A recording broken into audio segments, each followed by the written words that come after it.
Buenos días, amigas y amigos de la visiónradio.net. Les habla Luis Velázquez. Encantado de estar una vez más con ustedes en Diálogo Internacional. Son las 10 de la mañana de hoy, 26 de noviembre del 2024. Sí, hoy es un programa bien interesante por muchas razones, te advierto. La primera razón por el tema, que realmente la gente comienza a sentirse muy amedrentado por lo que está sucediendo y por lo que puede suceder un poco más adelante, no ahora, pero sí un poco más adelante, que eso va a realmente causar mucho daño a la humanidad. Delicado. Delicadísimo. En segundo lugar, porque el invitado es el general Alfredo Carneiro Campos. Nuestro número de teléfono es el 678-477-3036 y asimismo se pueden comunicar con nosotros a través de las redes sociales Facebook, Twitter, Instagram y YouTube, a través del cual estamos transmitiendo en vivo. El tema de hoy es la escalada en Ucrania.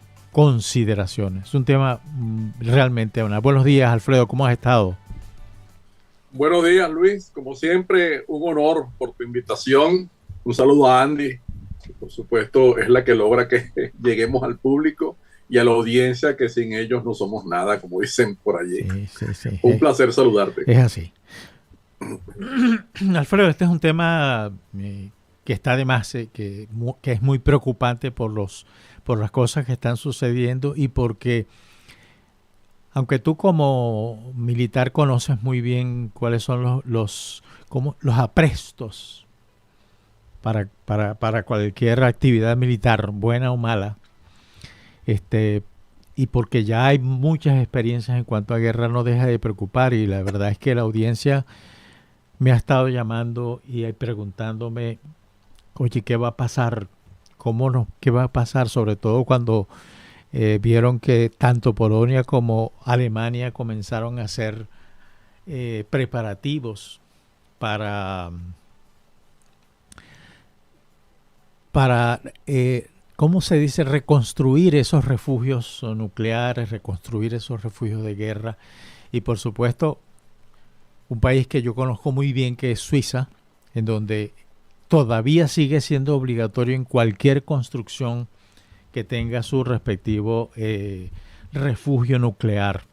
Entonces eso ha traído pues muchas preocupaciones. Ciertamente esa guerra que se inició en febrero del 2022 tras la invasión rusa, que ha desencadenado una crisis humanitaria y política de alcance global, y que comenzó como un conflicto histórico entre ambos países, se transformó rápidamente en un conflicto a nivel mundial, con impactos devastadores, no solo para la población civil, sino para toda la sociedad mundial, porque ha afectado en todo sentido, incluyendo el comercio internacional. Pero bueno, Alfredo, tú sabes más eso que yo. Yo simplemente he sido un observador desde el punto de vista diplomático de cómo han estado evolucionando las cosas, pero me gustaría saber de ti cómo estás viendo esa escalada. En primer lugar.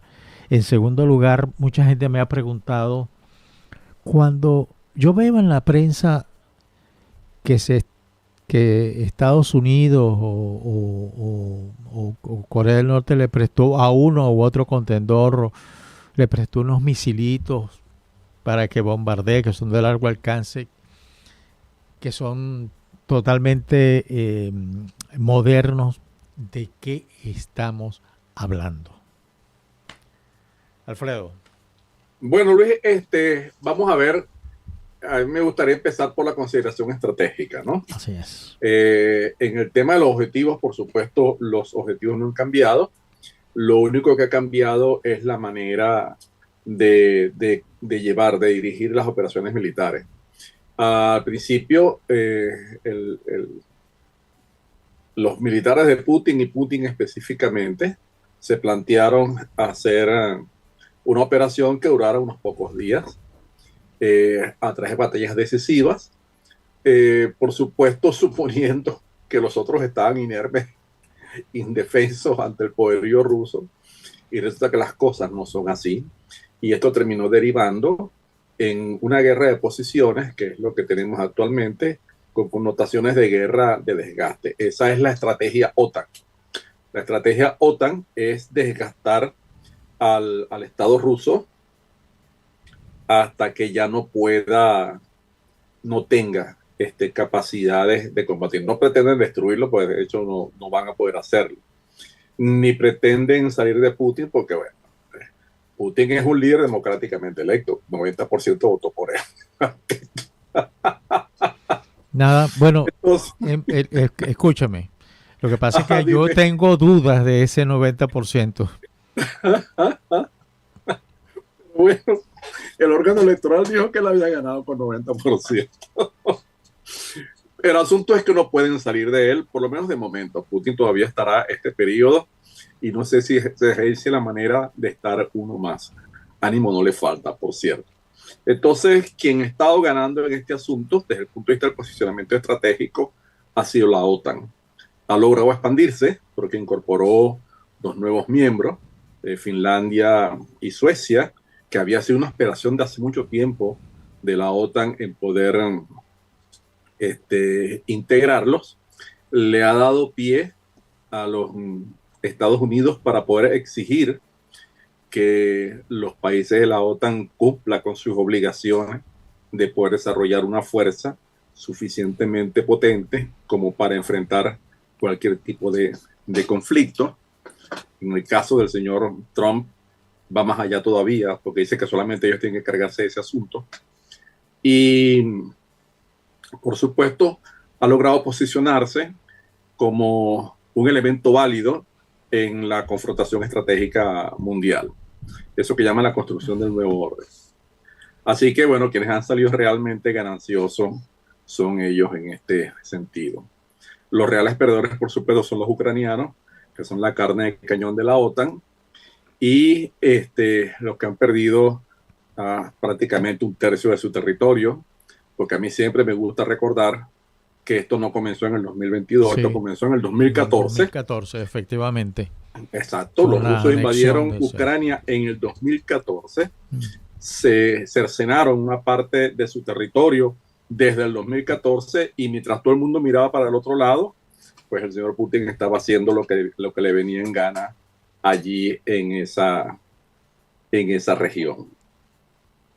Hay un caso aparte, que es el caso de la economía mundial, el hecho de que Europa ande buscando sus recursos energéticos. Ahora tenemos un gran problema en Alemania con esto de que las principales empresas están despidiendo hasta un tercio de sus plantillas. Y ello es porque los costos de energía, al no tener la provisión que tenían antes de parte de los rusos, más la política suicida de la Agenda 2030 de cambiar de inmediato, sin ningún tipo de transición, las energías o la producción tradicional de energía por las nuevas energías verdes, como le llaman ellos, pues eso ha hecho que los costos de energía aumenten tremendamente y la economía alemana es muy sensible a los precios energéticos. Así que bueno, ahí tenemos ese problema, pero no solamente Alemania, tienes a Italia también, sí, que es una potencia industrial, tienes al Reino Unido, que también es una potencia industrial, y por supuesto si eso lo ligas con las alzas de las tasas de interés, pues bueno, tienes la receta propia para que cada nación pierda en realidad parte de su potencial productivo, parte de su potencial económico. Eso es un colofón, no es causado por la guerra directamente, pero es un colofón de esta situación que tenemos en este momento. Eso por ese lado. Por el lado de la opinión pública, porque hay que reconocer que este mundo se ha puesto lo más interesante. Todos los días tenemos noticias sobre estos temas, con mayores aspavientos o menores aspavientos, pero todos los días hay noticias sobre este asunto. Todos los días la gente comenta sobre estos temas y todos los días de alguna forma hay esfuerzos desinformativos importantes que sirven para desestabilizar la tranquilidad de la gente. Todos sabemos, bueno, todos suponemos que los líderes de ambos países, tanto de Rusia como de Estados Unidos, son líderes sensatos. Es decir, no se van a desbocar en un mecanismo de destrucción del otro Estado, porque eso llevaría al enfrentamiento nuclear. Y todos sabemos que el enfrentamiento nuclear no tiene ganadores, solamente tiene perdedores. Perdedores casi que cercanos a la extinción, pero solamente tiene perdedores. Así que por ese lado de la cerca, digamos, en este momento, tal cual están dadas las condiciones, pues yo no creo que vaya a haber este tipo de cosas. La última salida del señor Putin fue cambiar la parte de las concepciones del uso del arma nuclear. Sí, sí. Pero la esencia quedó. Es decir, Rusia solo utilizará sus armas nucleares si el Estado ruso ve amenazada su supervivencia. Pero nadie ha dicho eso. Todo el mundo ha dicho lo contrario. Ha dicho que Rusia se está preparando para atacar nuclearmente. Es más, el mismo Putin ayuda, porque en estos días dijo algo así como Inglaterra es un país que no aguanta 3 bombas nucleares, cosa que es verdad. Me imagino que tú escuchaste esa declaración. Sí, sí, sí. Pero eso es para la galería, eso es para desestabilizar. Pero quienes están desestabilizando es el ciudadano medio, y quienes están haciendo dinero son los youtubers, sí, que los haya montado.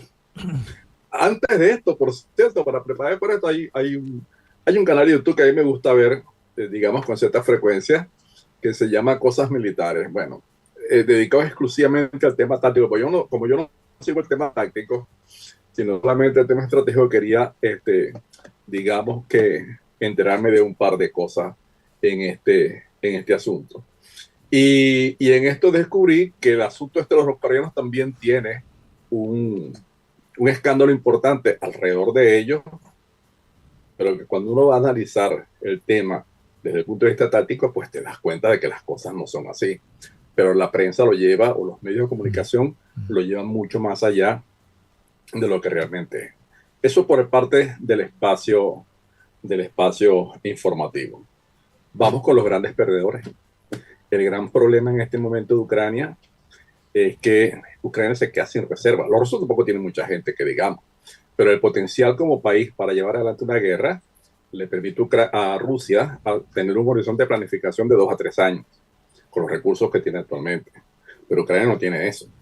Ucrania tiene 6 meses o 1 año. Nadie sabe, porque es la característica de este señor, cómo va a enfocar el señor Trump este asunto. Pero lo que yo pienso es, como Estados Unidos es una nación cuyo gobierno funciona institucionalmente, el apoyo a Ucrania no va a cesar. Puede que disminuya, pero no va a cesar por el simple y llano hecho de que Europa no podría permitir, para la seguridad europea, no podría permitir que Ucrania perdiera esta guerra y que los rusos se quedaran con todo el país. Eso destruiría por completo lo poco que queda de la credibilidad de Estados Unidos como un socio confiable, como un aliado seguro para el caso de la Unión Europea. Así que por ese lado de la cerca, a pesar de que estos estén perdiendo, porque para ellos es prácticamente un juego suma cero, porque ya comenzaron perdiendo, no creo que Trump les vaya a quitar el apoyo. Pero como este señor fue hecho en otro planeta, pues sabrá Dios qué es lo que se le va a ocurrir con respecto a este tema, porque él tiene que cumplir su promesa. Con su boca muy grande dijo, en 24 horas, en 48 creo que fue que yo le escuché, yo termino con esto. No dijo cómo, pero dijo en 48 horas termina. Y la única forma que tiene que terminar en 48 horas es decirle, no te doy ni una bala más. No hay otra forma de terminar con esa guerra en ese plazo que este señor dio. Tampoco tiene mecanismos Estados Unidos para presionar a Rusia. Yo imagino que, no sé, lo que les queda es prohibir que San Nicolás haga la poña a repartir los juguetes en Navidad. Porque está sancionado todo. Está sancionada la gente. Sí. Está sancionada su principal fuente de divisas, que es la producción de petróleo. No le llegan las piezas electrónicas que necesita para poder construir sus aviones, para poder mantener sus buques de guerra, para poder construir sus misiles dirigidos. Yo no sé hasta dónde, pero tampoco creo que le lleguen mucho para mantener su arsenal nuclear. Así que ya lo único que queda es eso, pues, que prohíban que Santa Claus salga de Laponia a Coponia. No creo que puedan sacar una sanción más que sea significativa. Lo último que le quitaron fueron los rendimientos de los fondos que tienen depositados en los bancos europeos para pagar los déficits de Ucrania, porque el otro problema es que a Ucrania no le regalan nada. Esos son préstamos que Ucrania tiene que devolver. Claro. Y lo va a devolver de forma contante y sonante y permitiendo que sean las empresas extranjeras las que trabajen en la reconstrucción de Ucrania. Sí, no. Y finalmente, dudo mucho, esto sí es verdad que yo no lo veo por ninguna parte, que Europa vaya a permitir que Ucrania ingrese en la OTAN. Puede ser. Acuérdate. Por ahora. Estamos hablando de este momento. No, claro, en este momento ahora. Estamos de acuerdo. Más allá sí. es otro cuento. El año que viene habrá que ver, porque yo no me atrevo a predecir qué va a pasar el próximo año. En este momento, como dije en principio, este es el panorama. Sí, estamos de acuerdo definitivamente en eso. Y hay varios puntos que tú mencionaste que me parece que son fundamentales y que tienen que ver con la tranquilidad pública, pues. Cuando uno abre las noticias todas las mañanas, al menos esa es mi costumbre, tú ves una cantidad de noticias que tú dices, bueno, pero tengo que despedirme de la familia. Claro. ya tengo que despedirme de la familia porque no vengo a almorzar. Ni testamento vale la pena hacer. Exacto, ni testamento. Entonces, pero entiendo también que eso es lo que vende en el mercado. Eso es lo que se vende. La prensa pone esas noticias, publica eso porque eso se vende. Eso les da a ellos fortaleza en el negocio. Da la sensación de que realmente están informados cuando no necesariamente es así. En algunos periódicos que son un poco más moderados ven las cosas de una manera más equilibrada. Pero yo estoy viendo lo siguiente. A mí me cuesta creer, Alfredo, que llegue, asuma el nuevo presidente de Estados Unidos, agarre un teléfono y le diga a Vladimir, acaba la guerra. Bueno, sí, pero escúchame, eso no es así. ¿Qué me van a dar a cambio si yo quiero esa Ucrania? ¿Qué sustituye a Ucrania? Porque el tema ahora no es una guerra entre Rusia y Ucrania y Occidente. No. Hay otros países que están muy interesados en eso porque ellos sacarían beneficios de un eventual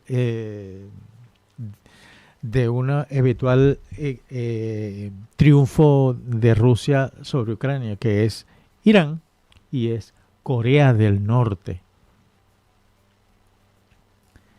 Entonces, yo veo todo esto como una especie de, ¿cómo se llama esa enfermedad que de algunas personas van caminando y de repente les da una tembladera? En Maracaibo dice mal de San Vito. Bueno, pero para la audiencia eso tiene un nombre científico. Ah, pues no lo sé. Déjame ver qué nombre científico tiene mal de San Vito.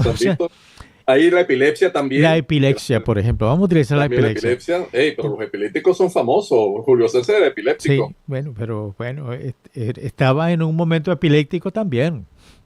Claro. ¿Entiendes?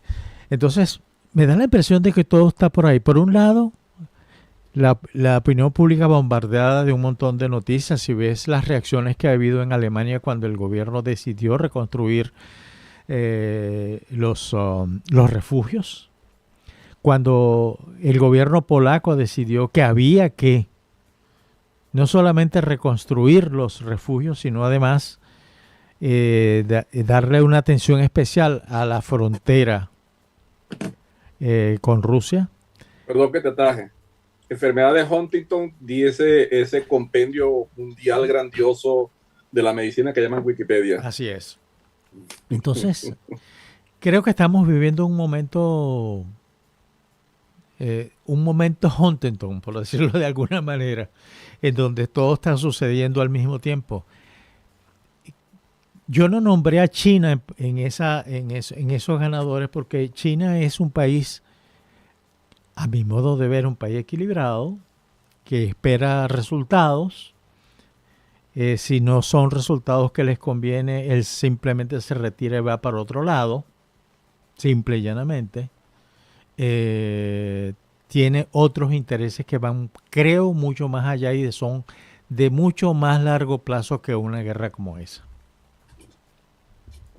Mira, los chinos son uno de los grandes beneficiarios de de este conflicto, pero son beneficiarios de tipo indirecto.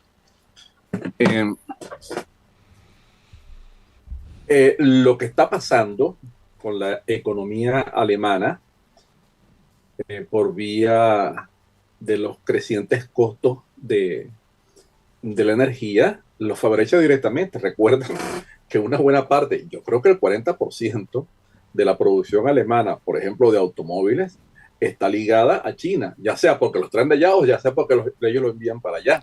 Porque a final de cuentas, las principales, Volkswagen, por ejemplo, produce en China una parte sustancial no, además de sus vehículos. las partes y piezas, que es importante. Claro. Pues. Por otra parte, le ha agenciado a China la disposición de poder decir, tengo un amigo grande, que es el amigo Putin con sus 7.000 armas nucleares. Ellos apenas tienen 300. Están tratando de llegar a los 1.000 para, pues no sé, creo que es para el 2030, algo así por el estilo, a las 1.000 armas nucleares. Pero de momento ellos están con sus 300, entre 300 y 500 armas. No se sabe exactamente, porque sabes que los chinos no son precisamente muy locuaces para conversar sobre sus cosas íntimas. Pero el asunto es que ellos se han ganado ese apoyo.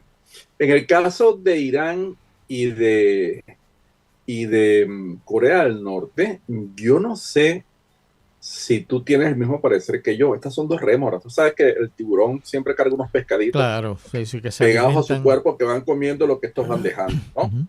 En este caso, Irán, porque Irán necesita tener un apoyo, porque del lado derecho de Irán, mirándose por el norte, claro, del lado derecho tiene a Pakistán, que es una potencia nuclear que no se la lleva bien con ellos. Y tiene muchos roces, particularmente por la zona de Balochistán. O sea, por todas estas cosas que hay allí de tribus y de regiones tienen una cierta identidad étnica que hay en Pakistán, pero que de alguna manera comparte también con Irán, como es el caso de los kurdos con Turquía, Siria, Irak y ellos mismos. Entonces ellos necesitan un gran amigo, que es esa gente que está allá. Pero esto es una amistad de conveniencia declarada, porque ellos no son amigos entre sí. Rusia sabe que un movimiento de Irán a través de la religión puede soliviantarle a un montón de gente dentro de sus fronteras. Y definitivamente sí, porque los rusos tienen una población bien importante de musulmanes. Claro. Entonces ellos apoyan en este sentido, pues ellos son como la rémora del tiburón, porque Irán está cazando una pelea mucho más grande con Estados Unidos, con Israel, con Arabia Saudita y probablemente con los países del Golfo. Aún no han llegado hasta allá, pero ya se han levantado la voz de cuando en cuando ellos dos. Entonces ellos necesitan aliados poderosos y están viviendo ese asunto. Su economía y la situación interna del país está prácticamente en ruinas en vista de las sanciones. Y para ellos, la amistad con Rusia les da un cierto margen para poder de alguna manera salir adelante en estos asuntos, porque pueden usarlos para tercerizar, para conseguir cosas que no pueden conseguir normalmente en el mercado occidental. En el caso de Corea del Norte, más todavía, porque el gordito, dentro de sus efluvios calenturientos de su cerebro, él se ha dado cuenta de que como él es escandaloso y ha sido el papel que siempre le ha asignado China, el ir armando escándalos y de ahí provocando, él puede ir más allá. Y acaba de complicar en la situación en el Mar Amarillo, acaba de complicar a Rusia cosa que a China no le gusta mucho, pero tampoco es que le haga mal, porque a final de cuentas los gringos han involucrado a Australia con condiciones operativas para poder intervenir en las disputas que hay en el mar del sur de China. Entonces, fíjate que el conflicto ucraniano ha traído de manera directa, porque no es indirecta, de manera directa la implicación de Rusia en los conflictos que hay en este momento en el mar de Japón, en el mar de China y en el mar de China meridional. Para los chinos es un plus porque ellos de alguna forma todavía no han abandonado la posibilidad de tomar Taiwán por la fuerza. Y mientras más se desordene el patio de Estados Unidos, ellos tienen mayores posibilidades de poder recurrir a esta aventura sin mayores consecuencias. Esto está lejos, pero es una posibilidad. Pero bueno, ahí está. Sí. O sea que estas dos rémoras de alguna manera lo que han hecho es complicar este conflicto con un conflicto en el cual Rusia no tiene ni arte ni parte, a pesar de que Rusia tiene aguas en el mar de Japón y tiene agua. Ese pedacito que es donde está Vladivostok, lo que antiguamente se llama Puerto Arturo, recuerda que fue el escenario de la guerra ruso-china ruso-japonesa en 1905. O sea que de alguna manera ellos están medio involucrados allí, estaban dormidos y ahora están involucrados directamente. Sí. Y por otra parte, si cae la economía occidental por la vía de las acciones suicidas de la Agenda 2030, pues por supuesto, ¿cuál es la nación industrial que va a salir adelante? Es China, con todos sus problemas de baja productividad, con todos sus problemas que tiene internamente en este momento por este tipo de desarrollo explosivo y acelerado que dejó sus cosas buenas y también dejó sus cosas malas que están viviendo en este momento. Y yo comento adicionalmente como paliativo esto, porque toda cosa tiene su atenuante, que ellos tienen una gran ventaja, que ellos planifican a muy largo plazo. Sí, sí, no. Cuando los gringos hablan de 2 años como largo plazo, los chinos están hablando de 25 y 30 años. Exactamente, es así.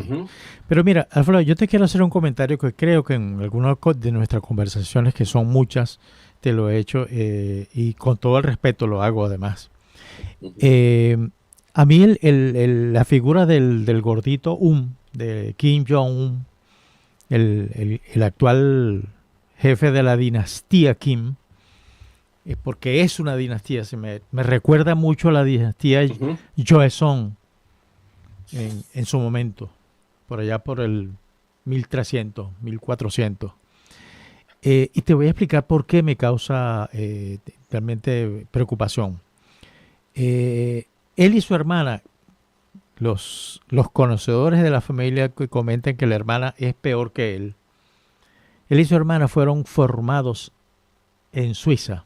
Es decir, ellos llegaron como niños con otro nombre y estudiaron toda su primaria, secundaria y universitaria. Él incluso, además de ser una persona que habla 3 idiomas, él es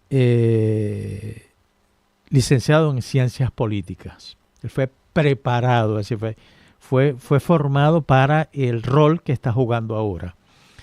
Pero ¿qué es lo que me preocupa? Yo soy un gran admirador de ese país, de Suiza, porque viví muchos años ahí. Lo considero como un país como muy cercano a la democracia perfecta, en donde realmente los valores tienen valor, valga la redundancia, en donde el ciudadano tiene voz y tiene voto y se le hace caso. Los políticos son empleados de la nación, no son otra cosa. Y, o sea, no están por encima de la sociedad. Es decir, cosas que nosotros vemos en nuestro rincón. Entonces, siendo esa, si la formación fue desde pequeños, desde primaria hasta universitaria, ¿qué le enseñaron los suizos? Y eso me preocupa, te advierto. Yo digo, pero es decir, se formó en un país en donde se dan todas las condiciones para que una persona salga normal. Pero ese tipo no es normal, con franqueza. Pero después de este comentario quisiera que fuéramos a la pausa y ya regresamos. Estamos conversando con el general Alfredo Carneiro sobre la escalada de guerra en Ucrania. Ya regresamos.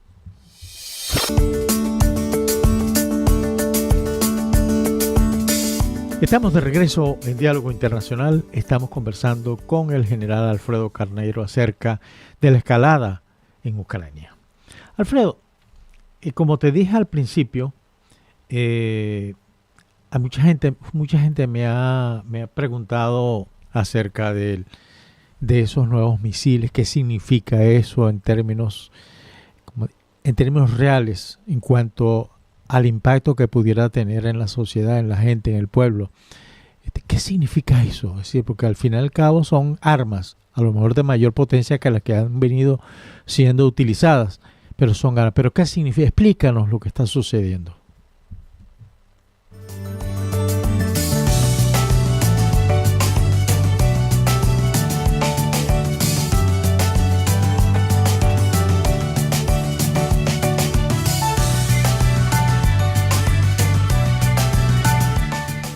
Alfredo, ¿estás en cámara? Ahora sí. Ahora okay. Sí. Les comentaba que, o te comenté que al principio que mucha gente me ha preguntado, me ha llamado y preguntado qué significa al final la incorporación de nuevo armamento norteamericano, chino, iraní en esa guerra. ¿Qué significa en términos prácticos? ¿Qué son esas armas? ¿Cómo destruyen? ¿Cuánto destruyen? La diferencia es el alcance. Ese tipo de cosas técnicas que yo particularmente te digo no tengo ni la menor idea. Para mí armas son armas y de destrucción masiva. Claro. Estas no son armas de destrucción masiva. Estas son armas de artillería de campo de batalla. A pesar incluso del alcance que puede tener el sistema ATACMS, como le dicen algunos, ATACMS, que es de 300 kilómetros. A mí me preocupa más, por ejemplo, la demostración que hizo en estos días Rusia con un misil con capacidades intercontinentales, que lo hicieron para probar, que lo lanzaron desde el Caspio, lo lanzaron hasta Dnipro, una ciudad que está básicamente en el centro de Ucrania, 1000 kilómetros de alcance ese aparato, porque esta es una demostración. Esta es una demostración que le dice a Occidente, a la OTAN en particular, tengo esta capacidad y ustedes no tienen cómo intervenirla, porque ellos arguyen que este misil, por ser hipersónico, no puede ser interceptado por los sistemas de defensa que actualmente están en Ucrania, cosa que aparentemente es cierta. Y esa demostración y esa aseveración que hacen los rusos prepara el escalón para la próxima escalada que se supone que va a haber. En el caso de la provisión de los misiles ingleses y franceses, el Scalp para los franceses y el Storm Shadow para los ingleses, este es un misil crucero con alcance también de 300 kilómetros.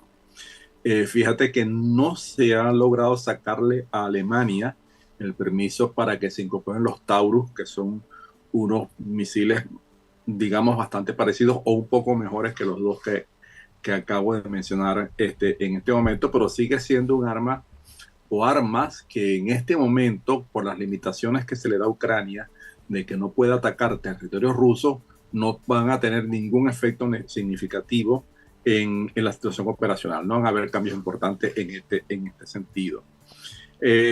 Digamos que lo más sensible de esto es poder ser preciso, que es lo que buscan estas armas guiadas. Ellos tienen 3 sistemas de guía que los hacen ser muy exactos, pero son armas que van orientadas por su carga convencional, van orientadas exclusivamente a destruir, pues, no sé, áreas de estacionamiento, depósitos de municiones, quizás alguna fábrica. En el caso de Rusia, Rusia los está usando para desmantelar la red eléctrica de Ucrania.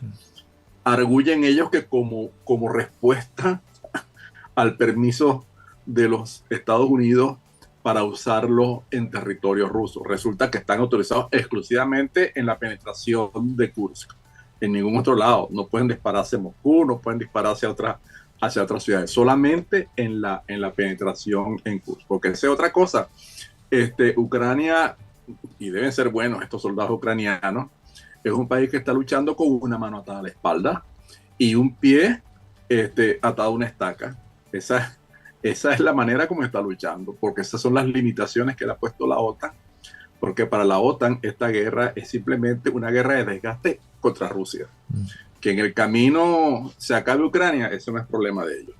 El problema de ellos es tratar de dañar lo más posible la economía y la capacidad de producción de Rusia y, por supuesto, la posibilidad de Rusia de poder intervenir en otros países de Europa, empezando por los países bálticos, que ha sido siempre la joya y el elemento de conflicto principal del imperio ruso, porque siempre han querido tenerlos y normalmente de cuando en cuando se les va de sus manos.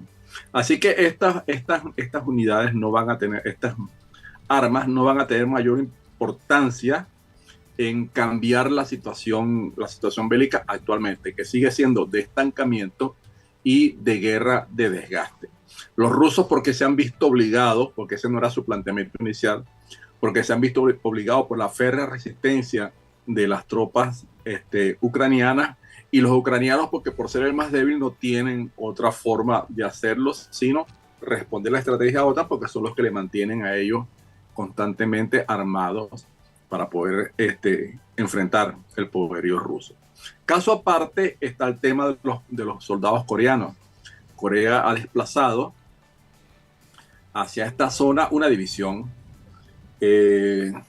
más o menos una división, unos 10.000 hombres, y hay quien dice que con la intención de llevarlos a 100.000. Pero el problema con el ejército coreano es que el ejército coreano no está a la altura de esta circunstancia. Es un ejército que no tiene las capacidades técnicas que tienen los dos continentes en este momento, en cuanto, por ejemplo, a visión nocturna, en cuanto a protección del soldado. No sé si tú has visto alguna fotografía. Ellos son como los llaneros, mano. Los llaneros nuestros de independencia. Van a pecho abierto. No tienen sistemas de protección de esquirlas, por supuesto, mucho menos chalecos antibalas. No tienen el material que ellos usan, es el material básico de infantería, porque en el caso del planteamiento de guerra coreano es más bien un planteamiento de infiltración y guerra de guerrillas, y la gente tiene que ir de alguna manera cargando todas sus cosas. Ese es el entrenamiento que a ellos les dan. Y por eso, digo yo, por eso me parece a mí que está siendo utilizado en la zona sur de la penetración en Kursk. Porque esa zona es una zona que está limitada. Los límites del área de operaciones al sur son muchos bosques. Y en estos bosques, por supuesto, tú no puedes usar mucho material sofisticado. No tiene sentido que metas un tanque en un bosque, porque no, lo más seguro es que se te quede atascado. No vayas a hacer nada con él. Y entonces este tipo de combate es un tipo de combate muy intensivo en personal, que lo que requiere es tropa de infantería lo más liviana posible. Por eso es que están siendo utilizados los coreanos en este asunto. Es una ayuda porque las reservas rusas se han secado. Es una ayuda especialmente por la promesa de que vienen más. Pero además de eso, es un entrenamiento para Corea del Norte, y eso me preocupa, porque claro, Kim Jong-un, volviendo a lo que estábamos hablando antes de la pausa, es una persona inestable mentalmente. Absolutamente. Sí, entonces uno no sabe por qué lado va a saltar su liebre. Un tipo que manda a matar a su tío, mano, en un aeropuerto. En un aeropuerto en Kuala Lumpur fue. En Tailandia. En una de estas ciudades. Sí, creo que fue en Kuala Lumpur. Que manda a matar al tío.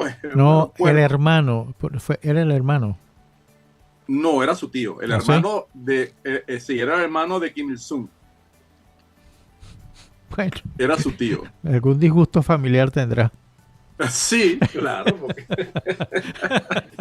Pero fíjate, por acá nos dicen referente a ese misil hipersónico que lanzó Rusia sobre Ucrania, ¿qué peligroso es, tomando en cuenta que podría incluso cargar una ojiva nuclear?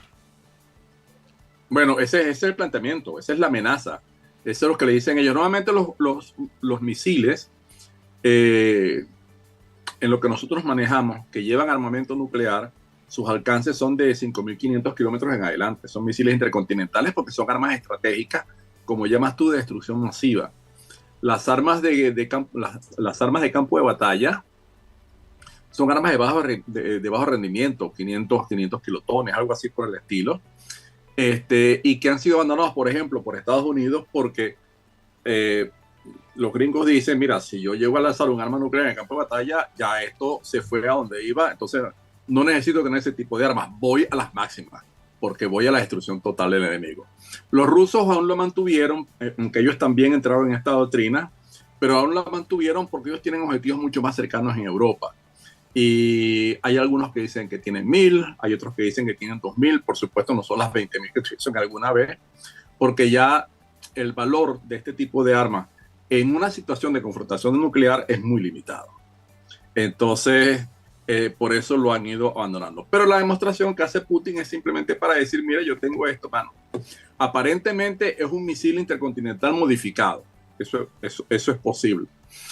Este asunto del hipersónico hay que trabajarlo muy bien, porque la gente, claro, tú dices hipersónico y dices que, o como dijo alguien por allí, más que hipersónico, alguien que no conoce el castellano, porque más que hipersónico, pues como una redundancia. Pero bueno, estos tipos de misiles que son hipersónicos tienen una gran ventaja y una gran desventaja, por supuesto. La gran ventaja es que por la velocidad que llevan, los sistemas actuales desplegados en Ucrania no son capaces de interceptarlos, por supuesto, porque la velocidad es mucho mayor que la de cualquiera de estos artefactos. Y los tiempos de respuesta serían bastante cortos y los radares y los mecanismos de mando y control no tienen la capacidad para manejar los tiempos tan cortos que requiere un arma que se está desplazando, pues no sé, a 8 kilómetros por segundo, por ejemplo. 8 kilómetros por segundo y que de la cara, compadre. Entonces, esa es su gran ventaja. La gran desventaja es que hay problemas de precisión y son problemas de precisión importantes, porque estas son armas que fueron concebidas más bien para un amplio espacio destruido, no para localizar un búnker y enterrarse contra el búnker. Para eso no dan, para eso no van a dar. Fíjate que el caso de este misil que lanzaron ellos desde cerca de Bakú, creo que fue, que lanzaron ahora poco, la carga eran 227 kilogramos de explosivos. 227 kilogramos de explosivos, digamos que es una carga importante, produce una importante destrucción dependiendo de dónde vaya a caer. En este caso, no tenía explosivo específicamente, sino gran cantidad de clústeres de artefactos sólidos, más bien para destruir por la vía de la energía cinética. Eso eran los 200 y tantos kilos que tenía. De hecho, no hubo explosión. Entonces habrá que ver dónde se incrustaron esta metralla que llevaba este misil. La otra gran desventaja que tiene es que cualquier maniobra tiene que ser muy bien calculada porque es sumamente amplia. Los misiles hipersónicos mejor manejados son los que llaman de órbita fraccionaria, que son los que van a una órbita baja y desde esa órbita baja pueden ir contra cualquier objetivo que caiga debajo de esa órbita. Tienen mayores capacidades de maniobra.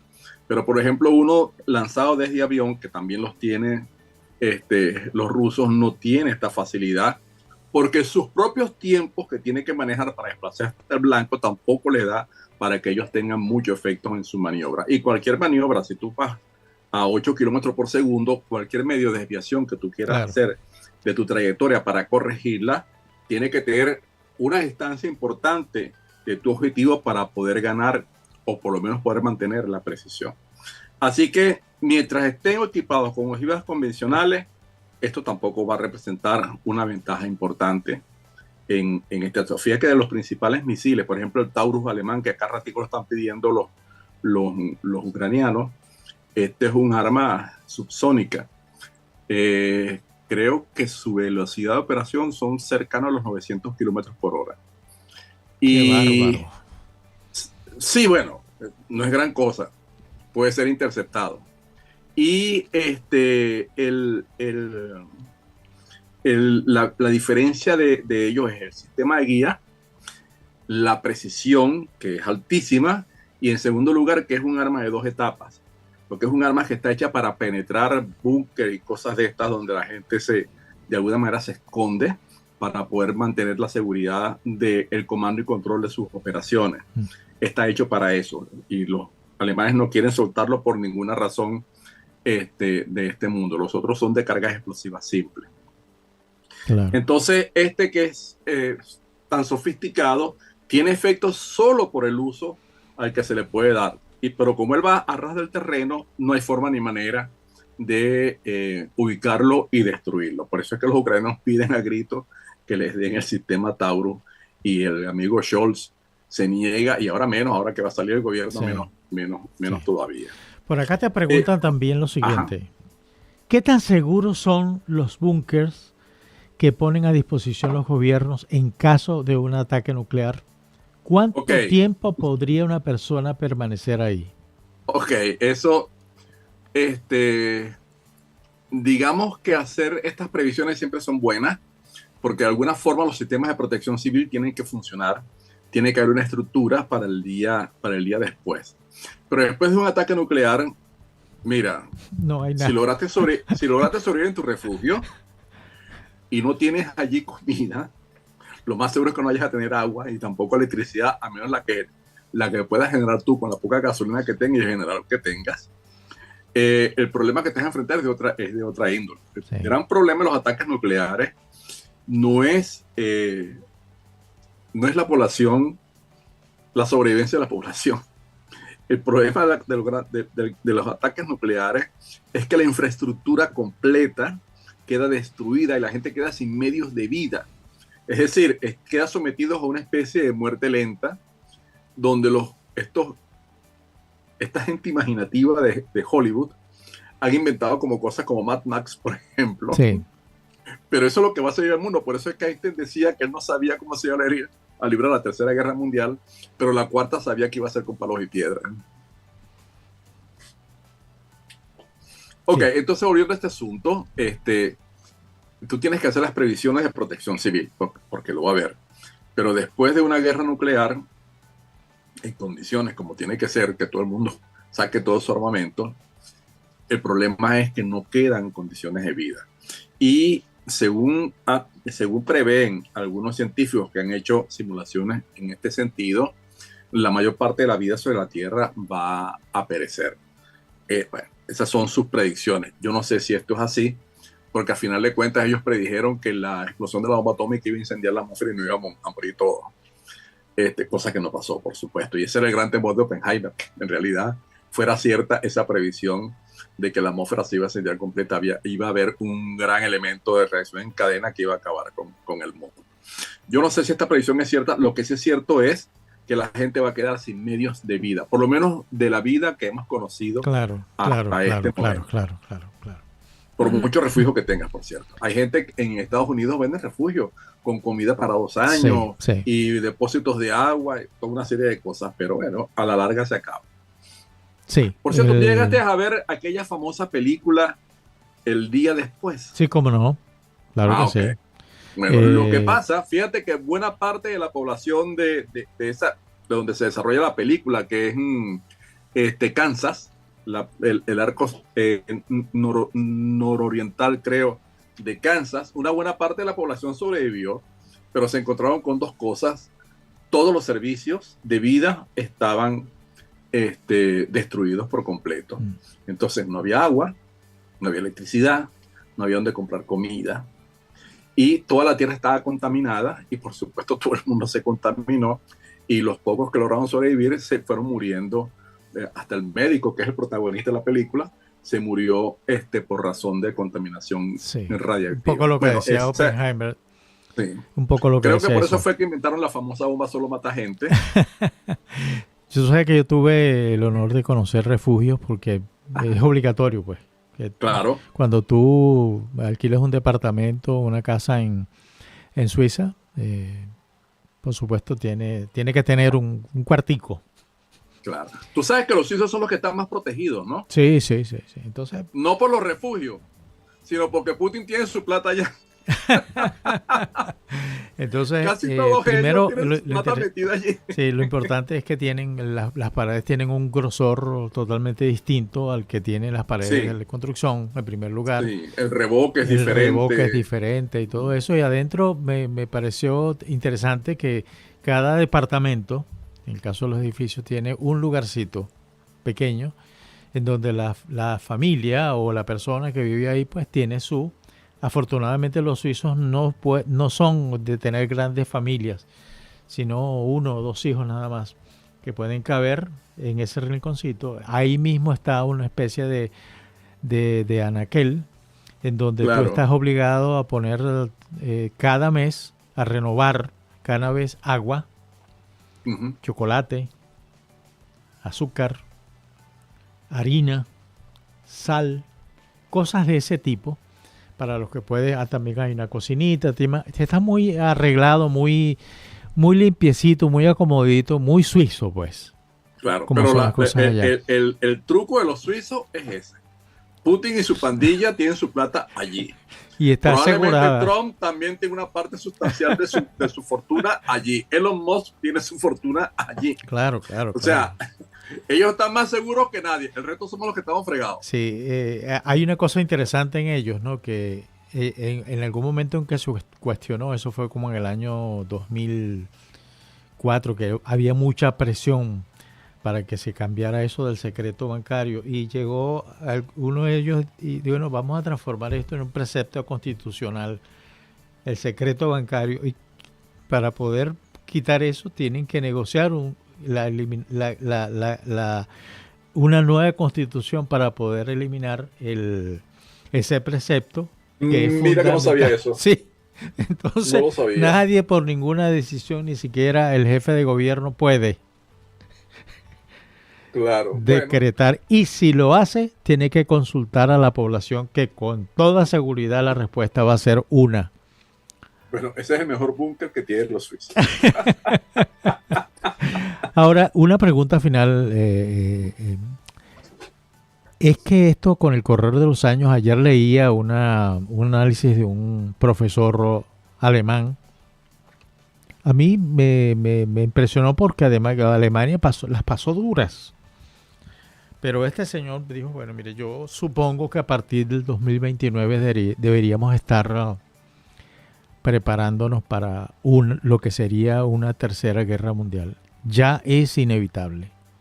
Tal cual como está el escenario internacional, y empezó a sacar cuenta. Tenemos unos organismos internacionales que no funcionan, no tienen ningún peso político ni social. La justicia internacional falló. El tema ideológico en los países se complicó.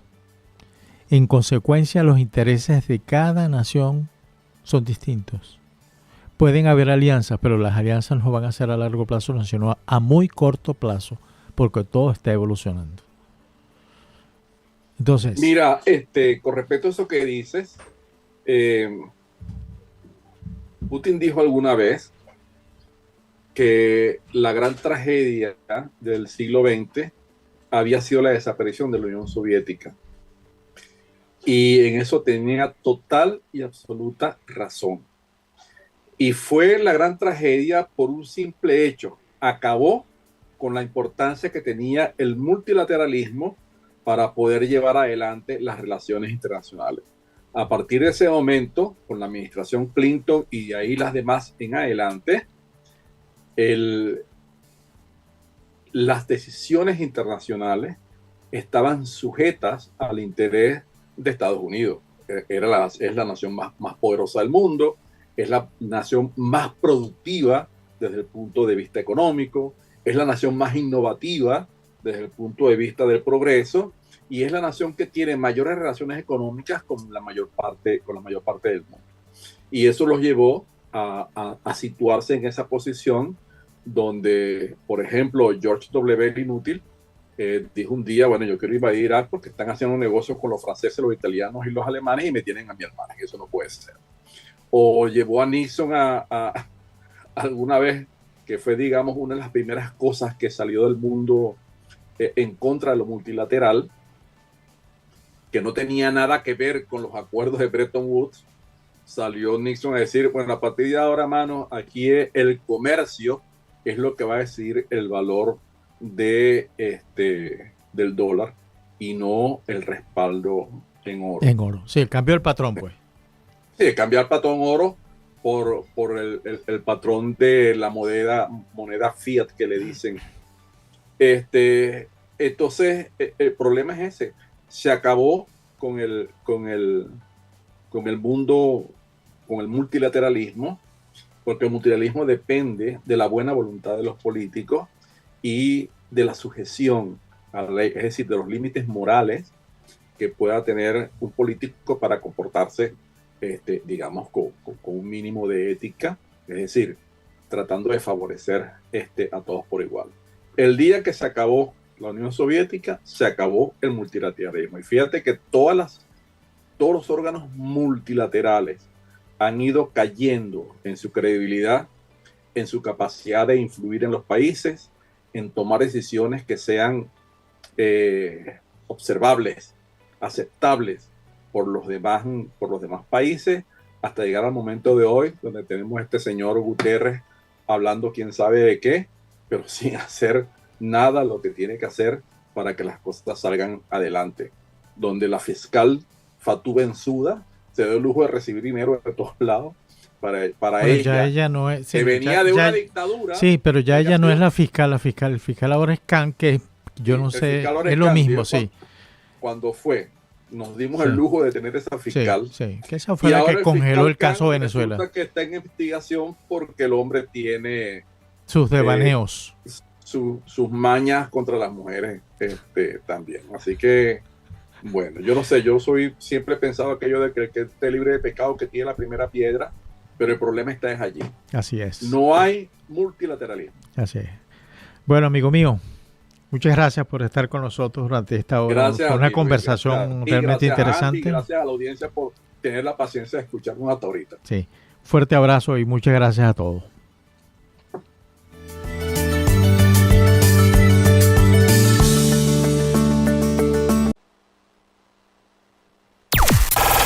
Estás escuchando LaVisionRadio.net. Transmite las 24 horas, 365 días del año. Estás escuchando LaVisionRadio.net. Transmite las 24 horas, 365 días del año. En calidad estéreo digital. LaVisionRadio.net. Oficinas centrales 1394 Indian Trail Road, Suite 202, Norcross, Georgia. Teléfono en el estudio 678-477-3036. LaVisionRadio.net. Información que va contigo. Una estación integrante de Grupo Visión.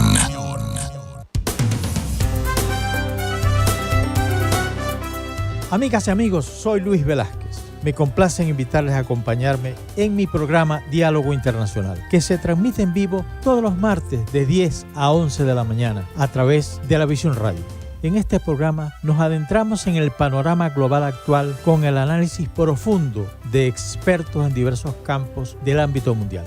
Exploramos temas cruciales que conforman la agenda política global, ofreciendo una perspectiva única y enriquecedora sobre los acontecimientos internacionales más relevantes. Diálogo Internacional, todos los martes de 10 a 11 de la mañana a través de La Visión Radio.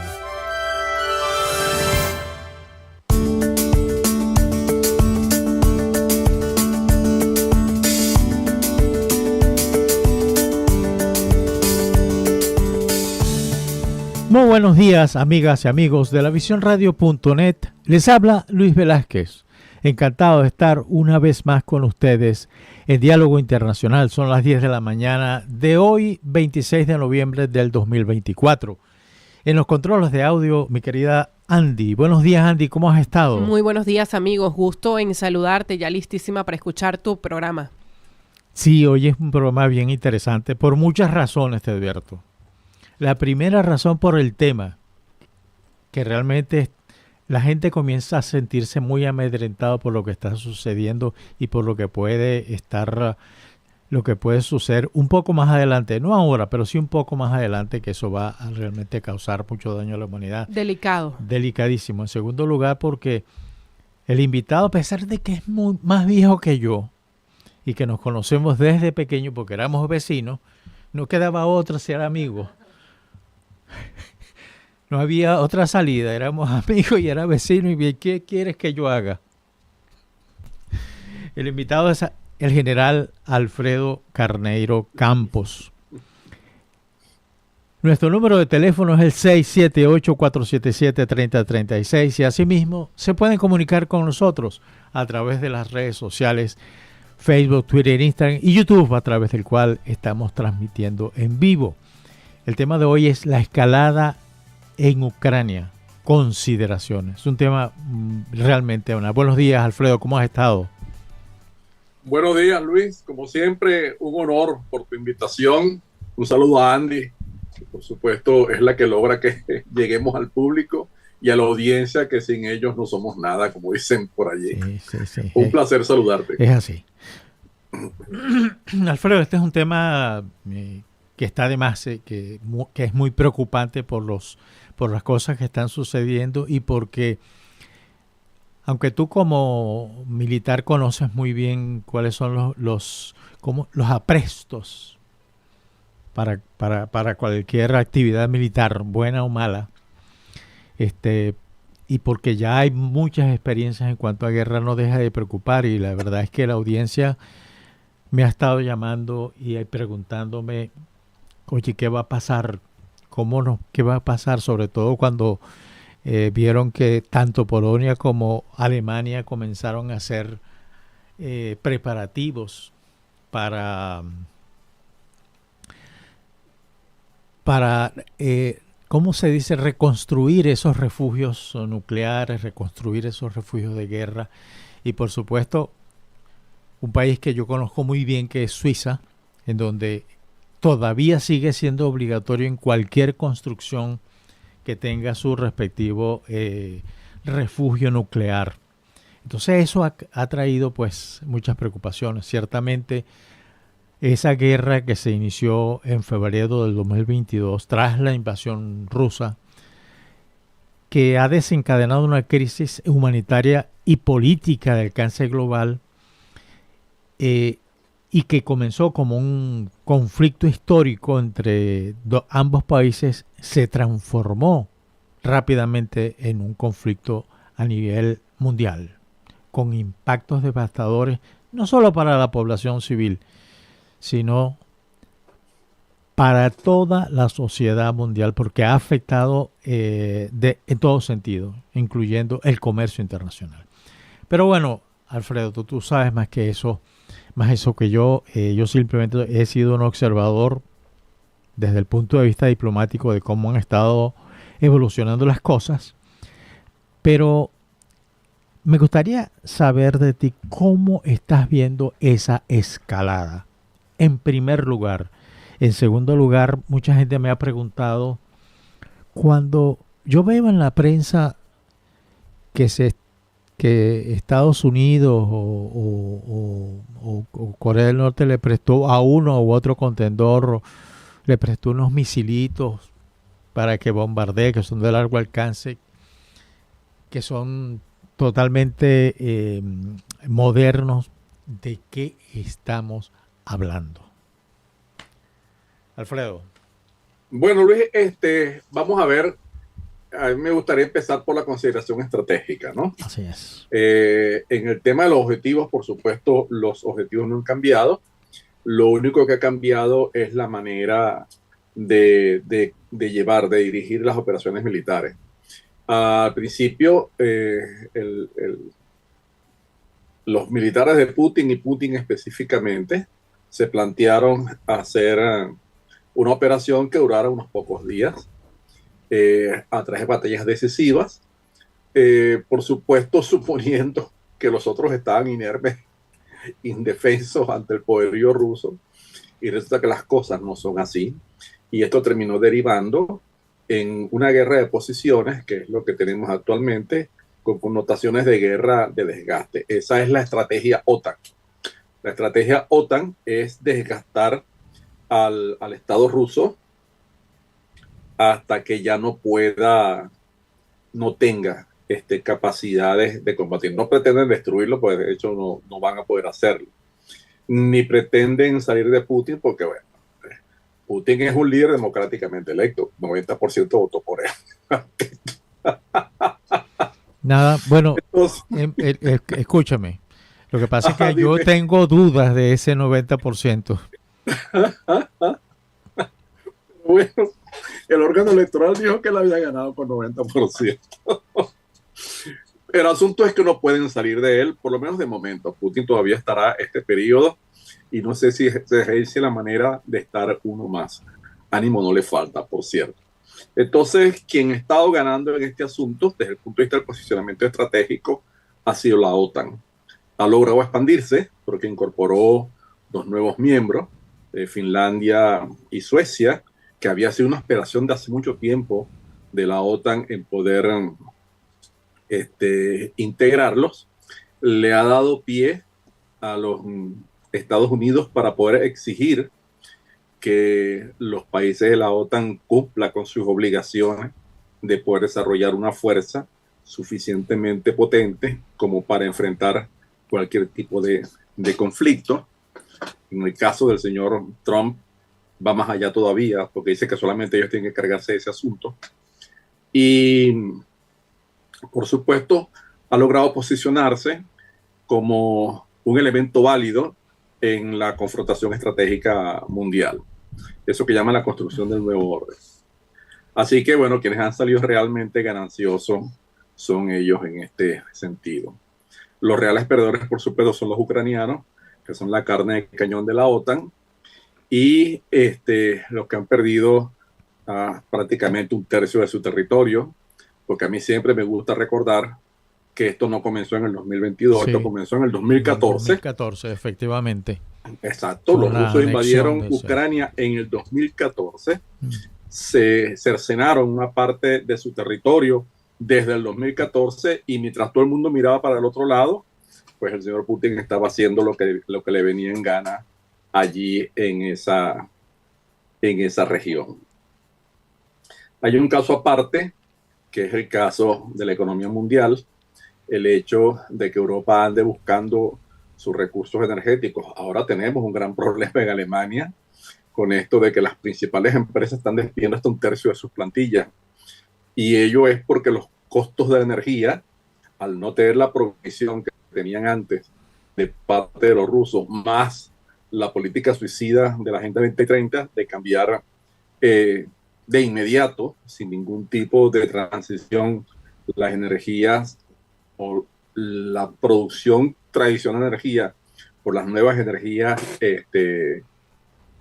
verdes, como le llaman ellos, pues eso ha hecho que los costos de energía aumenten tremendamente y la economía alemana es muy sensible a los precios energéticos. Así que bueno, ahí tenemos ese problema, pero no solamente Alemania, tienes a Italia también, sí, que es una potencia industrial, tienes al Reino Unido, que también es una potencia industrial, y por supuesto si eso lo ligas con las alzas de las tasas de interés, pues bueno, tienes la receta propia para que cada nación pierda en realidad parte de su potencial productivo, parte de su potencial económico. Eso es un colofón, no es causado por la guerra directamente, pero es un colofón de esta situación que tenemos en este momento. Eso por ese lado. Por el lado de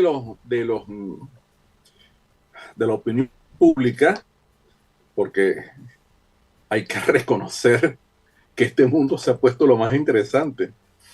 Todos los días tenemos noticias sobre estos temas, con mayores aspavientos o menores aspavientos, pero todos los días hay noticias sobre este asunto. Todos los días la gente comenta sobre estos temas y todos los días de alguna forma hay esfuerzos desinformativos importantes que sirven para desestabilizar la tranquilidad de la gente. Todos sabemos, bueno, no, todos suponemos que los líderes de ambos países, tanto de Rusia como de Estados Unidos, son líderes sensatos. Es decir, no se van a desbocar en un mecanismo de destrucción del otro estado, porque eso llevaría al enfrentamiento nuclear. Y todos sabemos que el enfrentamiento nuclear no tiene ganadores, solamente tiene perdedores. Perdedores casi que cercanos a la extinción, pero solamente tiene perdedores. Así que por ese lado de la cerca, digamos, en este momento, tal cual están dadas las condiciones, pues yo no creo que vaya a haber este tipo de cosas. La última salida del señor Putin fue cambiar la parte de las concepciones del uso del arma nuclear. Sí. Pero la esencia quedó. Es decir, Rusia solo utilizará sus armas nucleares si el Estado ruso ve amenazada su supervivencia. Pero nadie ha dicho eso. Todo el mundo ha dicho lo contrario. Ha dicho que Rusia se está preparando para atacar nuclearmente. Es más, el mismo Putin ayuda, porque en estos días dijo algo así como Inglaterra es un país que no aguanta 3 bombas nucleares, cosa que es verdad. Me imagino que tú escuchaste esa declaración. Sí. Pero eso es para la galería, eso es para desestabilizar. Pero quienes están desestabilizando es el ciudadano medio, y quienes están haciendo dinero son los youtubers, que los haya montón. Antes de esto, por cierto, para preparar por esto, hay un canal de YouTube que a mí me gusta ver, digamos, con cierta frecuencia, que se llama Cosas Militares. Bueno, dedicado exclusivamente al tema táctico, porque como yo no sigo el tema táctico, sino solamente el tema estratégico, quería, digamos, que enterarme de un par de cosas en este asunto. Y en esto descubrí que el asunto de los norcoreanos también tiene un escándalo importante alrededor de ellos, pero que cuando uno va a analizar el tema desde el punto de vista táctico, pues te das cuenta de que las cosas no son así. Pero la prensa lo lleva, o los medios de comunicación lo llevan mucho más allá de lo que realmente es. Eso por parte del espacio informativo. Vamos con los grandes perdedores. El gran problema en este momento de Ucrania es que Ucrania se queda sin reserva. Los rusos tampoco tienen mucha gente, que digamos, pero el potencial como país para llevar adelante una guerra le permite a Rusia tener un horizonte de planificación de 2 a 3 años con los recursos que tiene actualmente. Pero Ucrania no tiene eso. Ucrania tiene 6 meses o 1 año. Nadie sabe, porque es la característica de este señor, cómo va a enfocar el señor Trump este asunto. Pero lo que yo pienso es, como Estados Unidos es una nación cuyo gobierno funciona institucionalmente, el apoyo a Ucrania no va a cesar. Puede que disminuya, pero no va a cesar por el simple y llano hecho de que Europa no podría permitir, para la seguridad europea, no podría permitir que Ucrania perdiera esta guerra y que los rusos se quedaran con todo el país. Eso destruiría por completo lo poco que queda de la credibilidad de Estados Unidos como un socio confiable, como un aliado seguro para el caso de la Unión Europea. Así que por ese lado de la cerca, a pesar de que estos estén perdiendo, porque para ellos es prácticamente un juego suma cero, porque ya comenzaron perdiendo, no creo que Trump les vaya a quitar el apoyo. Pero como este señor fue hecho en otro planeta, pues sabrá Dios qué es lo que se le va a ocurrir con respecto a este tema, porque él tiene que cumplir su promesa. Con su boca muy grande dijo, en 24 horas, en 48 creo que fue que yo le escuché, yo termino con esto. No dijo cómo, pero dijo en 48 horas termina. Y la única forma que tiene que terminar en 48 horas es decirle, no te doy ni una bala más. No hay otra forma de terminar con esa guerra en ese plazo que este señor dio. Tampoco tiene mecanismos Estados Unidos para presionar a Rusia. Yo imagino que, no sé, lo que les queda es prohibir que San Nicolás haga de Laponia a repartir los juguetes en Navidad. Porque está sancionado todo. Está sancionada la gente. Sí. Está sancionada su principal fuente de divisas, que es la producción de petróleo. No le llegan las piezas electrónicas que necesita para poder construir sus aviones, para poder mantener sus buques de guerra, para poder construir sus misiles dirigidos. Yo no sé hasta dónde, pero tampoco creo que le lleguen mucho para mantener su arsenal nuclear. Así que ya lo único que queda es eso, pues, que prohíban que Santa Claus salga de Laponia a Cuponia. No creo que puedan sacar una sanción más que sea significativa. Lo último que le quitaron fueron los rendimientos de los fondos que tienen depositados en los bancos europeos para pagar los déficits de Ucrania, porque el otro problema es que a Ucrania no le regalan nada. Esos son préstamos que Ucrania tiene que devolver. Claro. Y lo va a devolver de forma contante y sonante y permitiendo que sean las empresas extranjeras las que trabajen en la reconstrucción de Ucrania. Sí, no. Y finalmente, dudo mucho, esto sí es verdad que yo no lo veo por ninguna parte, que Europa vaya a permitir que Ucrania ingrese en la OTAN. Puede ser. Acuérdate. Por ahora. Estamos hablando de este momento. No, claro, en este momento ahora. Estamos de acuerdo. Más allá sí. es otro cuento. El año que viene habrá que ver, porque yo no me atrevo a predecir qué va a pasar el próximo año. En este momento, como dije en principio, este es el panorama. Sí, estamos de acuerdo definitivamente en eso. Y hay varios puntos que tú mencionaste que me parece que son fundamentales y que tienen que ver con la tranquilidad pública, pues. Cuando uno abre las noticias todas las mañanas, al menos esa es mi costumbre, tú ves una cantidad de noticias que tú dices, bueno, pero tengo que despedirme de la familia. Claro. ya tengo que despedirme de la familia porque no vengo a almorzar. Ni testamento vale la pena hacer. Si exacto, no ni para que testamento. Entonces, pero entiendo también que eso es lo que vende en el mercado. Eso es lo que se vende. La prensa pone esas noticias, publica eso porque eso se vende. Eso les da a ellos fortaleza en el negocio. Da la sensación de que realmente están informados cuando no necesariamente es así. En algunos periódicos que son un poco más moderados ven las cosas de una manera más equilibrada. Pero yo estoy viendo lo siguiente. A mí me cuesta creer, Alfredo, que llegue, asuma el nuevo presidente de Estados Unidos, agarre un teléfono y le diga a Vladimir, acaba la guerra. Bueno, sí, pero escúchame, eso no es así. ¿Qué me van a dar a cambio si yo quiero esa Ucrania? ¿Qué sustituye a Ucrania? Porque el tema ahora no es una guerra entre Rusia y Ucrania y Occidente. No.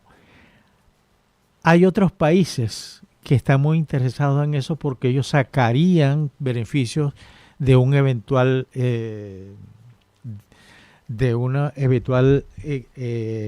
triunfo de Rusia sobre Ucrania, que es Irán y es Corea del Norte. Entonces, yo veo todo esto como una especie de, ¿cómo se llama esa enfermedad que de algunas personas van caminando y de repente les da una tembladera? En Maracaibo dice mal de San Vito. Bueno, pero para la audiencia eso tiene un nombre científico. Ah, pues no lo sé. Déjame ver qué nombre científico tiene mal de San Vito. Ahí la epilepsia también. La epilepsia, por ejemplo. Vamos a utilizar la epilepsia. Pero los epilépticos son famosos. Julio César era epiléptico. Sí, pero estaba en un momento epiléptico también. Claro. ¿Entiendes?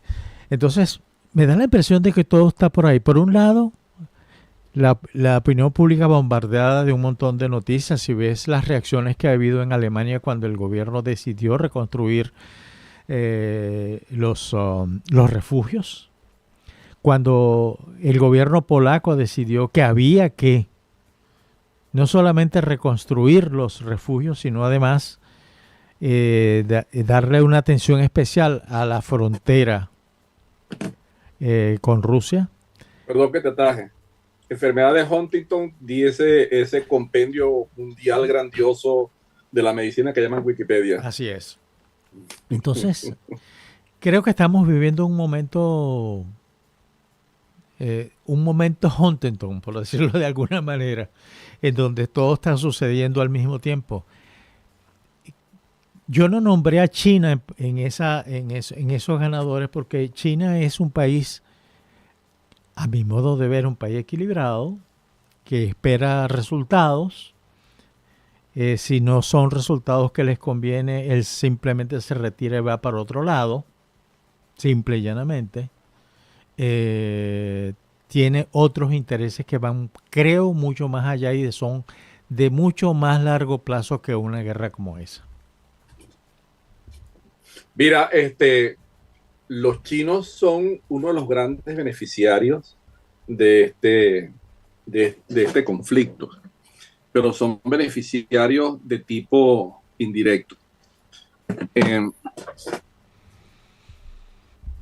Lo que está pasando con la economía alemana por vía de los crecientes costos de la energía, los favorece directamente. Recuerden que una buena parte, yo creo que el 40% de la producción alemana, por ejemplo, de automóviles, está ligada a China, ya sea porque los traen de allá o ya sea porque ellos lo envían para allá.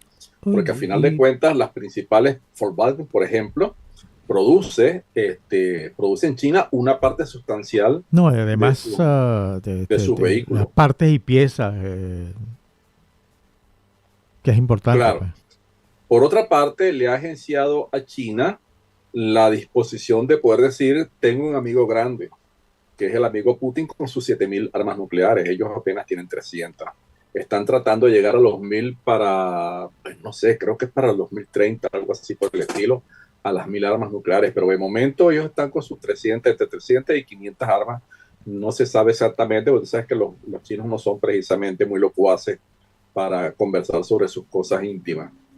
Pero el asunto es que ellos se han ganado ese apoyo.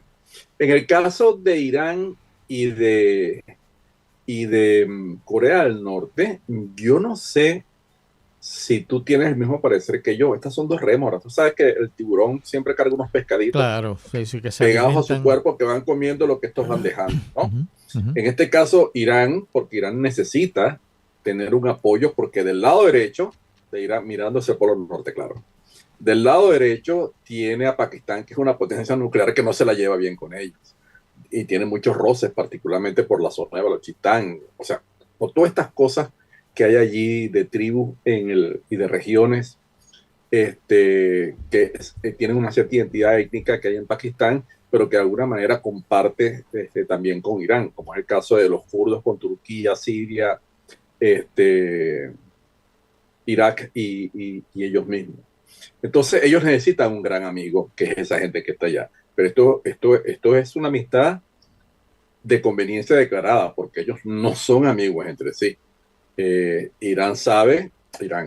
Rusia sabe que un movimiento Irán a través de la religión puede soliviantarle a un montón de gente dentro de sus fronteras. Y definitivamente sí, porque los rusos tienen una población bien importante de musulmanes. Claro. Entonces ellos apoyan en este sentido, pues ellos son como la rémora del tiburón, porque Irán está cazando una pelea mucho más grande con Estados Unidos, con Israel, con Arabia Saudita y probablemente con los países del Golfo. Aún no han llegado hasta allá, pero ya se han levantado la voz de cuando en cuando ellos dos. Entonces ellos necesitan aliados poderosos y están viviendo ese asunto. Su economía y la situación interna del país está prácticamente en ruinas en vista de las sanciones. Y para ellos, la amistad con Rusia les da un cierto margen para poder de alguna manera salir adelante en estos asuntos, porque pueden usarlos para tercerizar, para conseguir cosas que no pueden conseguir normalmente en el mercado occidental. En el caso de Corea del Norte, más todavía, porque el gordito, dentro de sus efluvios calenturientos de su cerebro, él se ha dado cuenta de que como él es escandaloso y ha sido el papel que siempre le ha asignado China, el ir armando escándalos y de ahí provocando, él puede ir más allá. Y acaba de complicar en la situación en el Mar Amarillo, acaba de complicar a Rusia, cosa que a China no le gusta mucho, pero tampoco es que le haga mal, porque a final de cuentas los gringos han involucrado a Australia con condiciones operativas para poder intervenir en las disputas que hay en el mar del sur de China.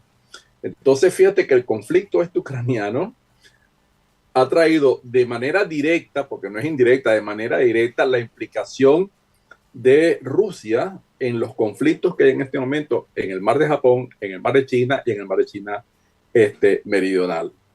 Para los chinos es un plus porque ellos de alguna forma todavía no han abandonado la posibilidad de tomar Taiwán por la fuerza. Y mientras más se desordene el patio de Estados Unidos, ellos tienen mayores posibilidades de poder recurrir a esta aventura sin mayores consecuencias. Esto está lejos, pero es una posibilidad. Pero bueno, ahí está. Sí. O sea que estas dos rémoras de alguna manera lo que han hecho es complicar este conflicto con un conflicto en el cual Rusia no tiene ni arte ni parte, a pesar de que Rusia tiene aguas en el mar de Japón y tiene agua. Ese pedacito que es donde está Vladivostok, lo que antiguamente se llama Puerto Arturo, recuerda que fue el escenario de la guerra ruso-china ruso-japonesa en 1905. O sea que de alguna manera ellos están medio involucrados allí, estaban dormidos y ahora están involucrados directamente. Sí. Y por otra parte, si cae la economía occidental por la vía de las acciones suicidas de la Agenda 2030, pues por supuesto, ¿cuál es la nación industrial que va a salir adelante? Es China, con todos sus problemas de baja productividad, con todos sus problemas que tiene internamente en este momento por este tipo de desarrollo explosivo y acelerado que dejó sus cosas buenas y también dejó sus cosas malas que están viviendo en este momento. Y yo comento adicionalmente como paliativo esto, porque toda cosa tiene su atenuante, que ellos tienen una gran ventaja, que ellos planifican a muy largo plazo. Sí, no. Cuando los gringos hablan de 2 años como largo plazo, los chinos están hablando de 25 y 30 años. Exactamente, es así. Pero mira, Alfredo, yo te quiero hacer un comentario que creo que en algunas de nuestras conversaciones, que son muchas, te lo he hecho y con todo el respeto lo hago además. A mí la figura del gordito de Kim Jong-un, el actual jefe de la dinastía Kim, porque es una dinastía, me recuerda mucho a la dinastía Joseon en su momento, por allá por el 1300, 1400. Y te voy a explicar por qué me causa realmente preocupación. Él y su hermana, los conocedores de la familia que comentan que la hermana es peor que él.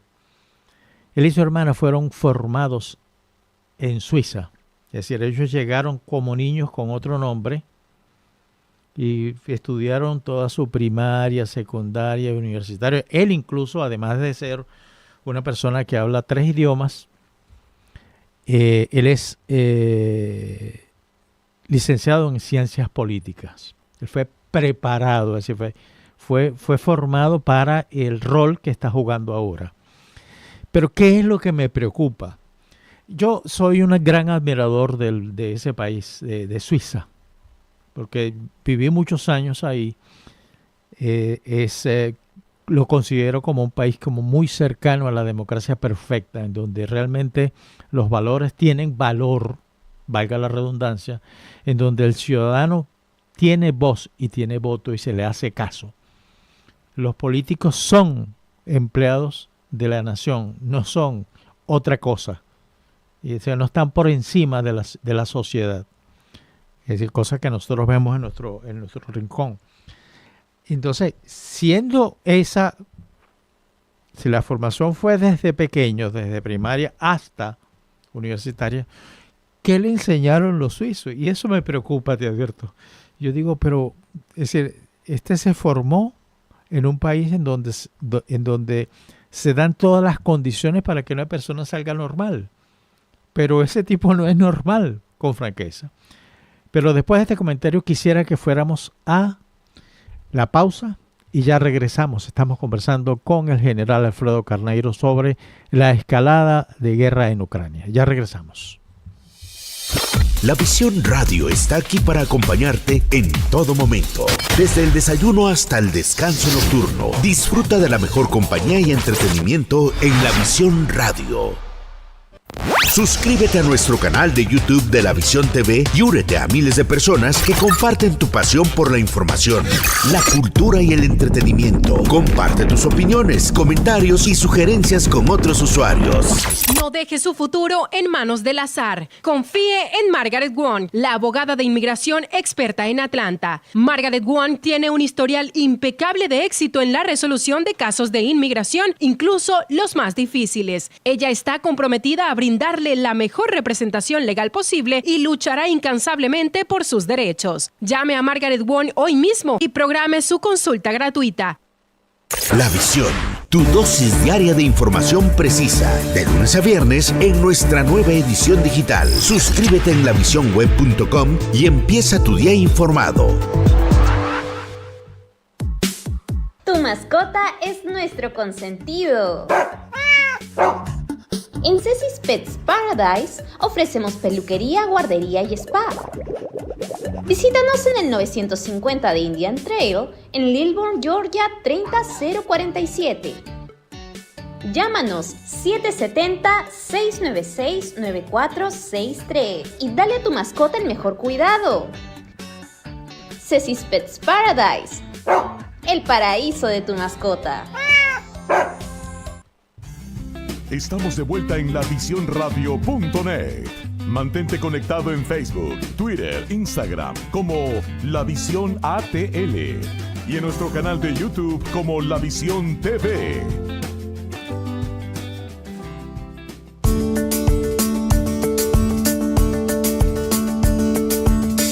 Estamos de regreso en Diálogo Internacional. Estamos conversando con el general Alfredo Carneiro acerca de la escalada en Ucrania. Alfredo, como te dije al principio, a mucha gente me ha preguntado acerca de esos nuevos misiles, qué significa eso en términos reales en cuanto al impacto que pudiera tener en la sociedad, en la gente, en el pueblo. ¿Qué significa eso? Es decir, porque al fin y al cabo son armas, a lo mejor de mayor potencia que las que han venido siendo utilizadas, pero son armas. ¿Pero qué significa? Explícanos lo que está sucediendo.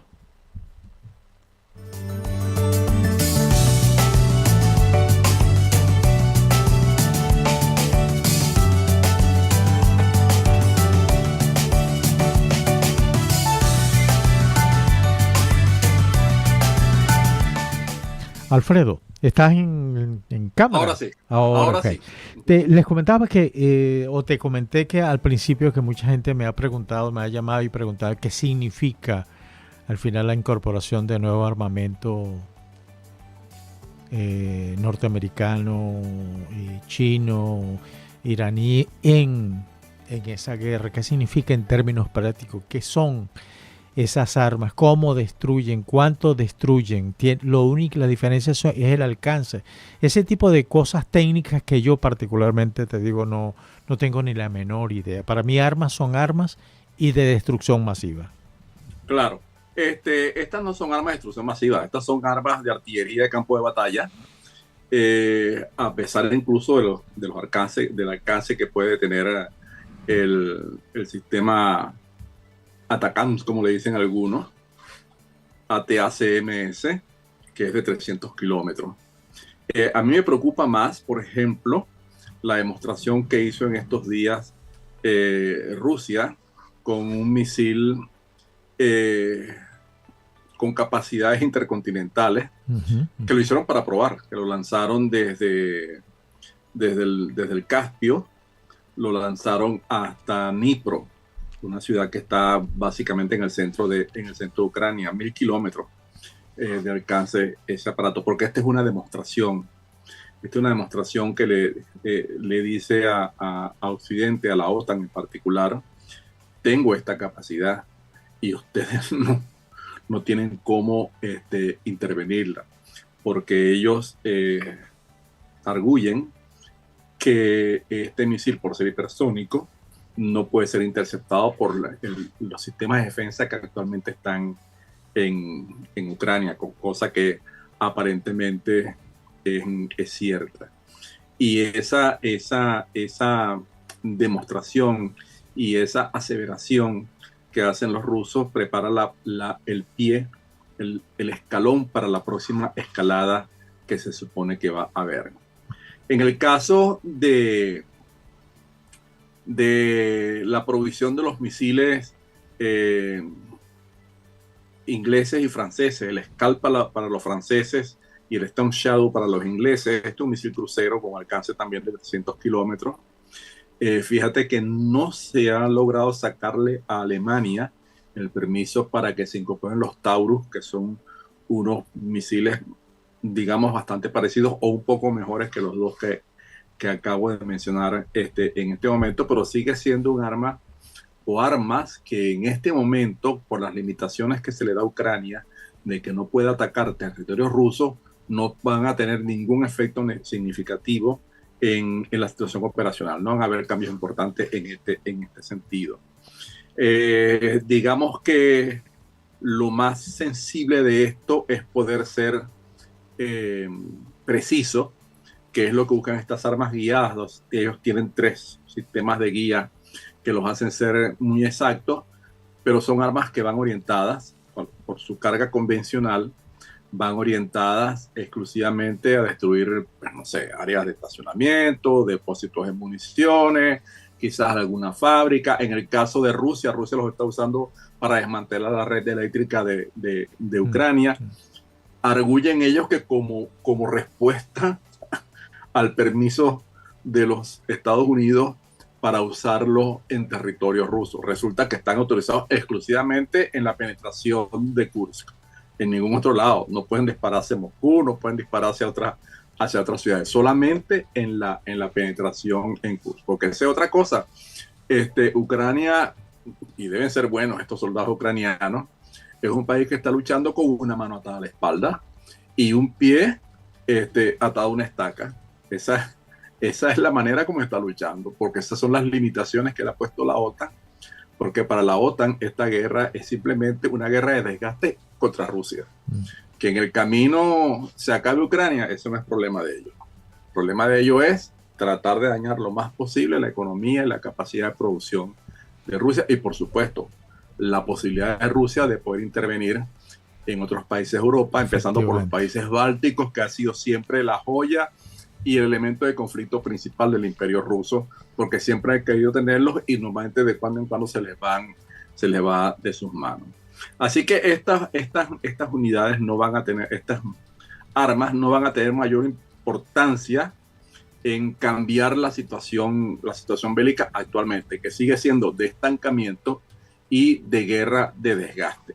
Los rusos, porque se han visto obligados, porque ese no era su planteamiento inicial, porque se han visto obligados por la férrea resistencia de las tropas ucranianas, y los ucranianos, porque por ser el más débil no tienen otra forma de hacerlo, sino responder a la estrategia de OTAN, porque son los que le mantienen a ellos constantemente armados para poder enfrentar el poderío ruso. Caso aparte está el tema de los soldados coreanos. Corea ha desplazado hacia esta zona una división, más o menos una división, unos 10.000 hombres, y hay quien dice que con la intención de llevarlos a 100.000. Pero el problema con el ejército coreano es que el ejército coreano no está a la altura de esta circunstancia. Es un ejército que no tiene las capacidades técnicas que tienen los dos continentes en este momento, en cuanto, por ejemplo, a visión nocturna, en cuanto a protección del soldado. No sé si tú has visto alguna fotografía Estos ellos son como los llaneros, mano. Los llaneros nuestros de independencia. Van a pecho abierto. No tienen sistemas de protección de esquirlas, por supuesto, mucho menos chalecos antibalas. No tienen el material que ellos usan, es el material básico de infantería, porque en el caso del planteamiento de guerra coreano es más bien un planteamiento de infiltración y guerra de guerrillas, y la gente tiene que ir de alguna manera cargando todas sus cosas. Ese es el entrenamiento que a ellos les dan. Y por eso, digo yo, por eso me parece a mí que está siendo utilizado en la zona sur de la penetración en curso. Porque esa zona es una zona que está limitada. Los límites del área de operaciones al sur son muchos bosques. Y en estos bosques, por supuesto, tú no puedes usar mucho material sofisticado. No tiene sentido que metas un tanque en un bosque, porque no, lo más seguro es que se te quede atascado. No vayas a hacer nada con él. Y entonces, este tipo de combate es un tipo de combate muy intensivo en personal, que lo que requiere es tropa de infantería lo más liviana posible. Por eso es que están siendo utilizados los coreanos en este asunto. Es una ayuda porque las reservas rusas se han secado. Es una ayuda especialmente por la promesa de que vienen más. Pero además de eso, es un entrenamiento para Corea del Norte, y eso me preocupa, porque claro, Kim Jong-un, volviendo a lo que estábamos hablando antes de la pausa, es una persona inestable mentalmente. Absolutamente. Sí, entonces uno no sabe por qué lado va a saltar su liebre. Un tipo que manda a matar a su tío, mano, en un aeropuerto. En un aeropuerto en Kuala Lumpur fue. En Tailandia. En una de estas ciudades. Sí, creo que fue en Kuala Lumpur. Que manda a matar al tío. No, el hermano. Era el hermano. No, era su tío. El hermano de... sí, era el hermano de Kim Il-sung. Bueno. Era su tío. Algún disgusto familiar tendrá. Sí, claro. Porque... Pero fíjate, por acá nos dicen... referente a ese misil hipersónico que lanzó Rusia sobre Ucrania, qué peligroso es, tomando en cuenta que podría incluso cargar una ojiva nuclear. Bueno, ese es el planteamiento, esa es la amenaza, eso es lo que le dicen ellos. Normalmente los misiles, en lo que nosotros manejamos, que llevan armamento nuclear, sus alcances son de 5.500 kilómetros en adelante. Son misiles intercontinentales porque son armas estratégicas, como llamas tú, de destrucción masiva. Las armas de campo de batalla son armas de bajo rendimiento, 500 kilotones, algo así por el estilo, y que han sido abandonados, por ejemplo, por Estados Unidos, porque los gringos dicen, mira, si yo llego a lanzar un arma nuclear en el campo de batalla, ya esto se fue a donde iba, entonces no necesito tener ese tipo de armas, voy a las máximas, porque voy a la destrucción total del enemigo. Los rusos aún lo mantuvieron, aunque ellos también entraron en esta doctrina, pero aún lo mantuvieron porque ellos tienen objetivos mucho más cercanos en Europa. Y hay algunos que dicen que tienen 1.000, hay otros que dicen que tienen 2.000, por supuesto no son las 20.000 que utilizan alguna vez, porque ya el valor de este tipo de armas en una situación de confrontación nuclear es muy limitado. Entonces, por eso lo han ido abandonando. Pero la demostración que hace Putin es simplemente para decir, mira, yo tengo esto, mano. Aparentemente es un misil intercontinental modificado. Eso es posible.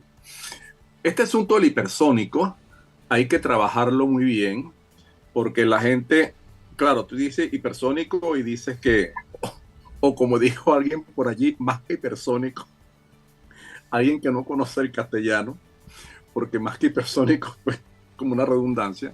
Pero bueno, estos tipos de misiles que son hipersónicos tienen una gran ventaja y una gran desventaja, por supuesto. La gran ventaja es que por la velocidad que llevan, los sistemas actuales desplegados en Ucrania no son capaces de interceptarlos, por supuesto, porque la velocidad es mucho mayor que la de cualquiera de estos artefactos. Y los tiempos de respuesta serían bastante cortos, y los radares y los mecanismos de mando y control no tienen la capacidad para manejar los tiempos tan cortos que requiere un arma que se está desplazando, pues no sé, a 8 kilómetros por segundo, por ejemplo. 8 kilómetros por segundo que ve la cara, compadre.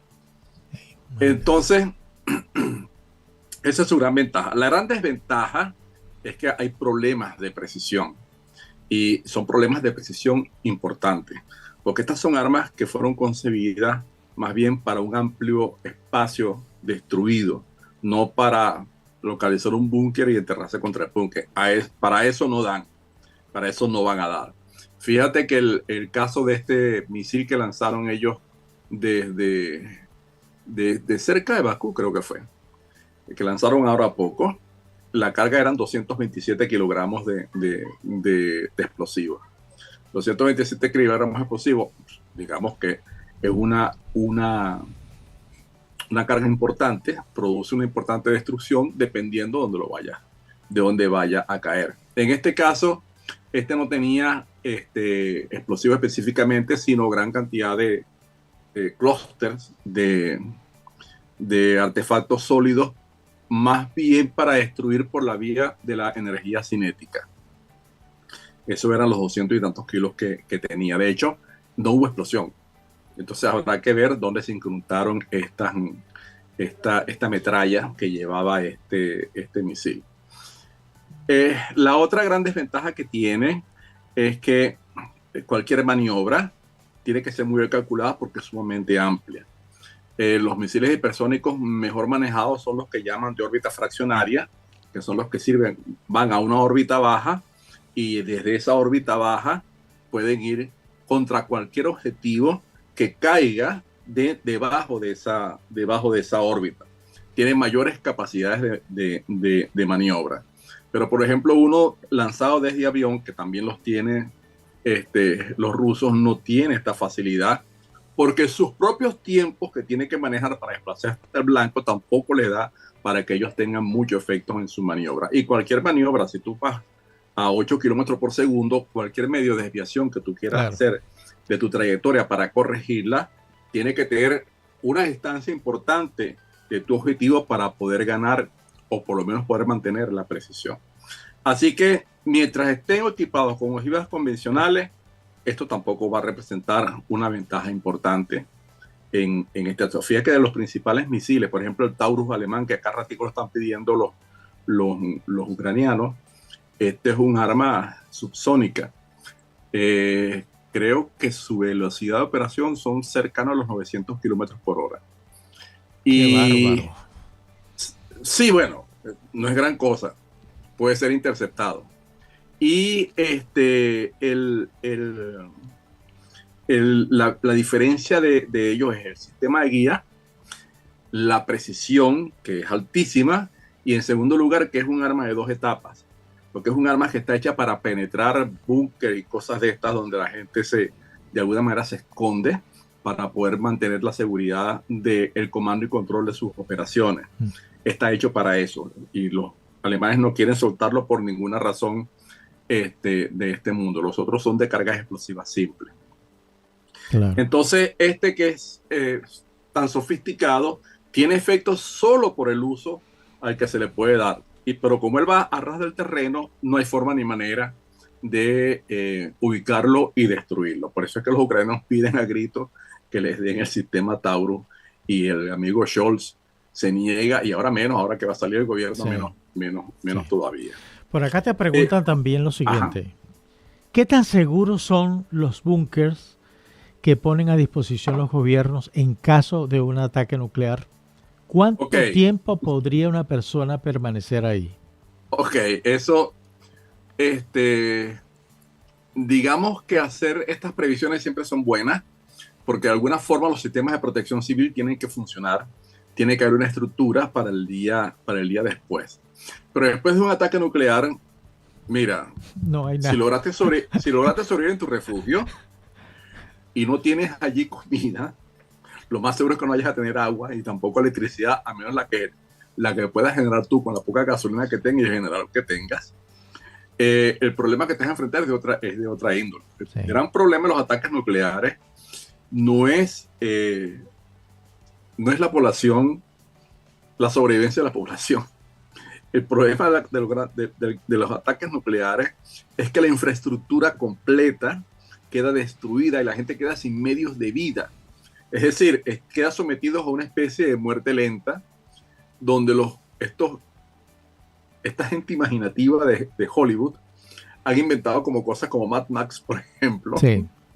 Pero eso es lo que va a seguir al mundo. Por eso es que Einstein decía que él no sabía cómo se iba a librar la Tercera Guerra Mundial, pero la cuarta sabía que iba a ser con palos y piedras. Ok, sí. Entonces volviendo a este asunto, tú tienes que hacer las previsiones de protección civil, porque lo va a haber. Pero después de una guerra nuclear, en condiciones como tiene que ser, que todo el mundo saque todo su armamento, el problema es que no quedan condiciones de vida. Y según prevén algunos científicos que han hecho simulaciones en este sentido, la mayor parte de la vida sobre la Tierra va a perecer. Bueno, esas son sus predicciones. Yo no sé si esto es así, porque al final de cuentas ellos predijeron que la explosión de la bomba atómica iba a incendiar la atmósfera y no íbamos a morir todos. Cosa que no pasó, por supuesto. Y ese era el gran temor de Oppenheimer. En realidad, fuera cierta esa previsión de que la atmósfera se iba a incendiar completa, iba a haber un gran elemento de reacción en cadena que iba a acabar con el mundo. Yo no sé si esta predicción es cierta. Lo que sí es cierto es que la gente va a quedar sin medios de vida, por lo menos de la vida que hemos conocido. Claro. Por mucho refugio que tengas, por cierto. Hay gente en Estados Unidos vende refugio con comida para 2 años, sí. Y depósitos de agua, toda una serie de cosas, pero bueno, a la larga se acaba. Sí. Por cierto, ¿tú llegaste a ver aquella famosa película El día después? Sí, cómo no. Claro que okay. Sí. Bueno, lo que pasa, fíjate que buena parte de la población de donde se desarrolla la película, que es Kansas, el arco nororiental, creo, de Kansas, una buena parte de la población sobrevivió, pero se encontraron con 2 cosas. Todos los servicios de vida estaban destruidos por completo. Entonces no había agua, no había electricidad, no había donde comprar comida, y toda la tierra estaba contaminada, y por supuesto todo el mundo se contaminó, y los pocos que lograron sobrevivir se fueron muriendo. Hasta el médico, que es el protagonista de la película, se murió por razón de contaminación radiactiva. Un poco lo que decía Oppenheimer. Sí. Un poco lo que creo que por eso fue que inventaron la famosa bomba solo mata gente.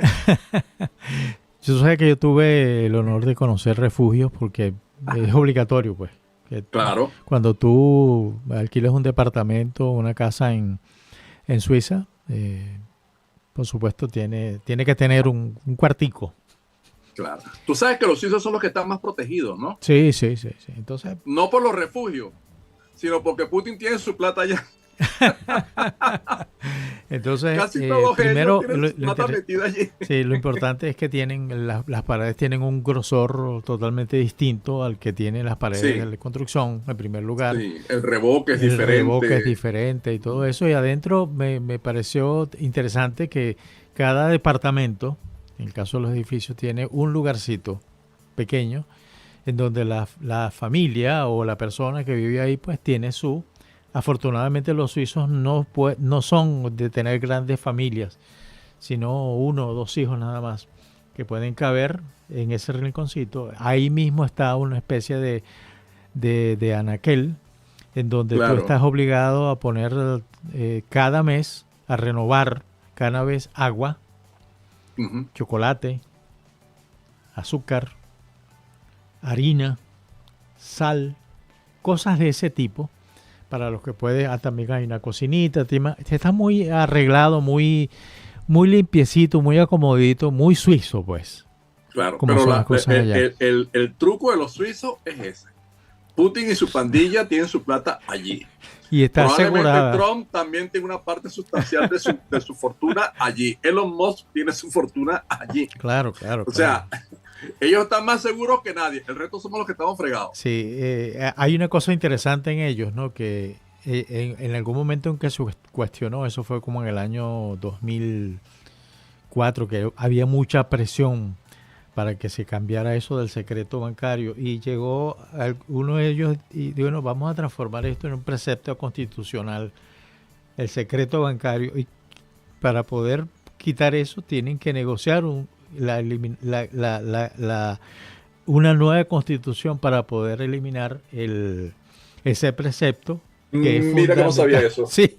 Entonces, no nadie por ninguna decisión, ni siquiera el jefe de gobierno puede Claro. decretar. Y si lo hace, tiene que consultar a la población, que con toda seguridad la respuesta va a ser una. Bueno, ese es el mejor búnker que tienen los suizos. Ahora, una pregunta final. Es que esto, con el correr de los años, ayer leía un análisis de un profesor alemán. A mí me impresionó porque además Alemania las pasó duras. Pero este señor dijo, bueno, mire, yo supongo que a partir del 2029 deberíamos estar preparándonos para lo que sería una tercera guerra mundial. Ya es inevitable. Tal cual como está el escenario internacional, y empezó a sacar cuenta. Tenemos unos organismos internacionales que no funcionan. No tienen ningún peso político ni social. La justicia internacional falló. El tema ideológico en los países se complicó. En consecuencia, los intereses de cada nación son distintos. Pueden haber alianzas, pero las alianzas no van a ser a largo plazo, sino a muy corto plazo, porque todo está evolucionando. Entonces, mira, con respecto a eso que dices, Putin dijo alguna vez que la gran tragedia del siglo XX había sido la desaparición de la Unión Soviética. Y en eso tenía total y absoluta razón. Y fue la gran tragedia por un simple hecho. Acabó con la importancia que tenía el multilateralismo para poder llevar adelante las relaciones internacionales. A partir de ese momento, con la administración Clinton y de ahí las demás en adelante, las decisiones internacionales estaban sujetas al interés de Estados Unidos. Es la nación más poderosa del mundo, es la nación más productiva desde el punto de vista económico, es la nación más innovativa desde el punto de vista del progreso, y es la nación que tiene mayores relaciones económicas con la mayor parte del mundo. Y eso los llevó a situarse en esa posición donde, por ejemplo, George W. Inútil dijo un día, bueno, yo quiero invadir Irak porque están haciendo negocios con los franceses, los italianos y los alemanes y me tienen a mi hermana, y eso no puede ser. O llevó a Nixon a alguna vez, que fue, digamos, una de las primeras cosas que salió del mundo en contra de lo multilateral, que no tenía nada que ver con los acuerdos de Bretton Woods. Salió Nixon a decir, bueno, a partir de ahora, mano, aquí el comercio es lo que va a decidir el valor del dólar y no el respaldo en oro. En oro. Sí, el cambio del patrón, pues. Sí, cambiar el patrón oro por el patrón de la moneda fiat que le dicen. Entonces, el problema es ese. Se acabó con el mundo, con el multilateralismo, porque el multilateralismo depende de la buena voluntad de los políticos y de la sujeción a la ley, es decir, de los límites morales que pueda tener un político para comportarse, digamos, con un mínimo de ética, es decir, tratando de favorecer a todos por igual. El día que se acabó la Unión Soviética, se acabó el multilateralismo. Y fíjate que todos los órganos multilaterales han ido cayendo en su credibilidad, en su capacidad de influir en los países, en tomar decisiones que sean observables, aceptables por los demás países, hasta llegar al momento de hoy, donde tenemos a este señor Guterres hablando quién sabe de qué, pero sin hacer nada lo que tiene que hacer para que las cosas salgan adelante. Donde la fiscal Fatou Bensouda se dio el lujo de recibir dinero de todos lados para ella no es, sí, que venía de una dictadura. Sí, pero ya ella no es la fiscal. El fiscal ahora es Khan, que yo no sé, es lo mismo, sí.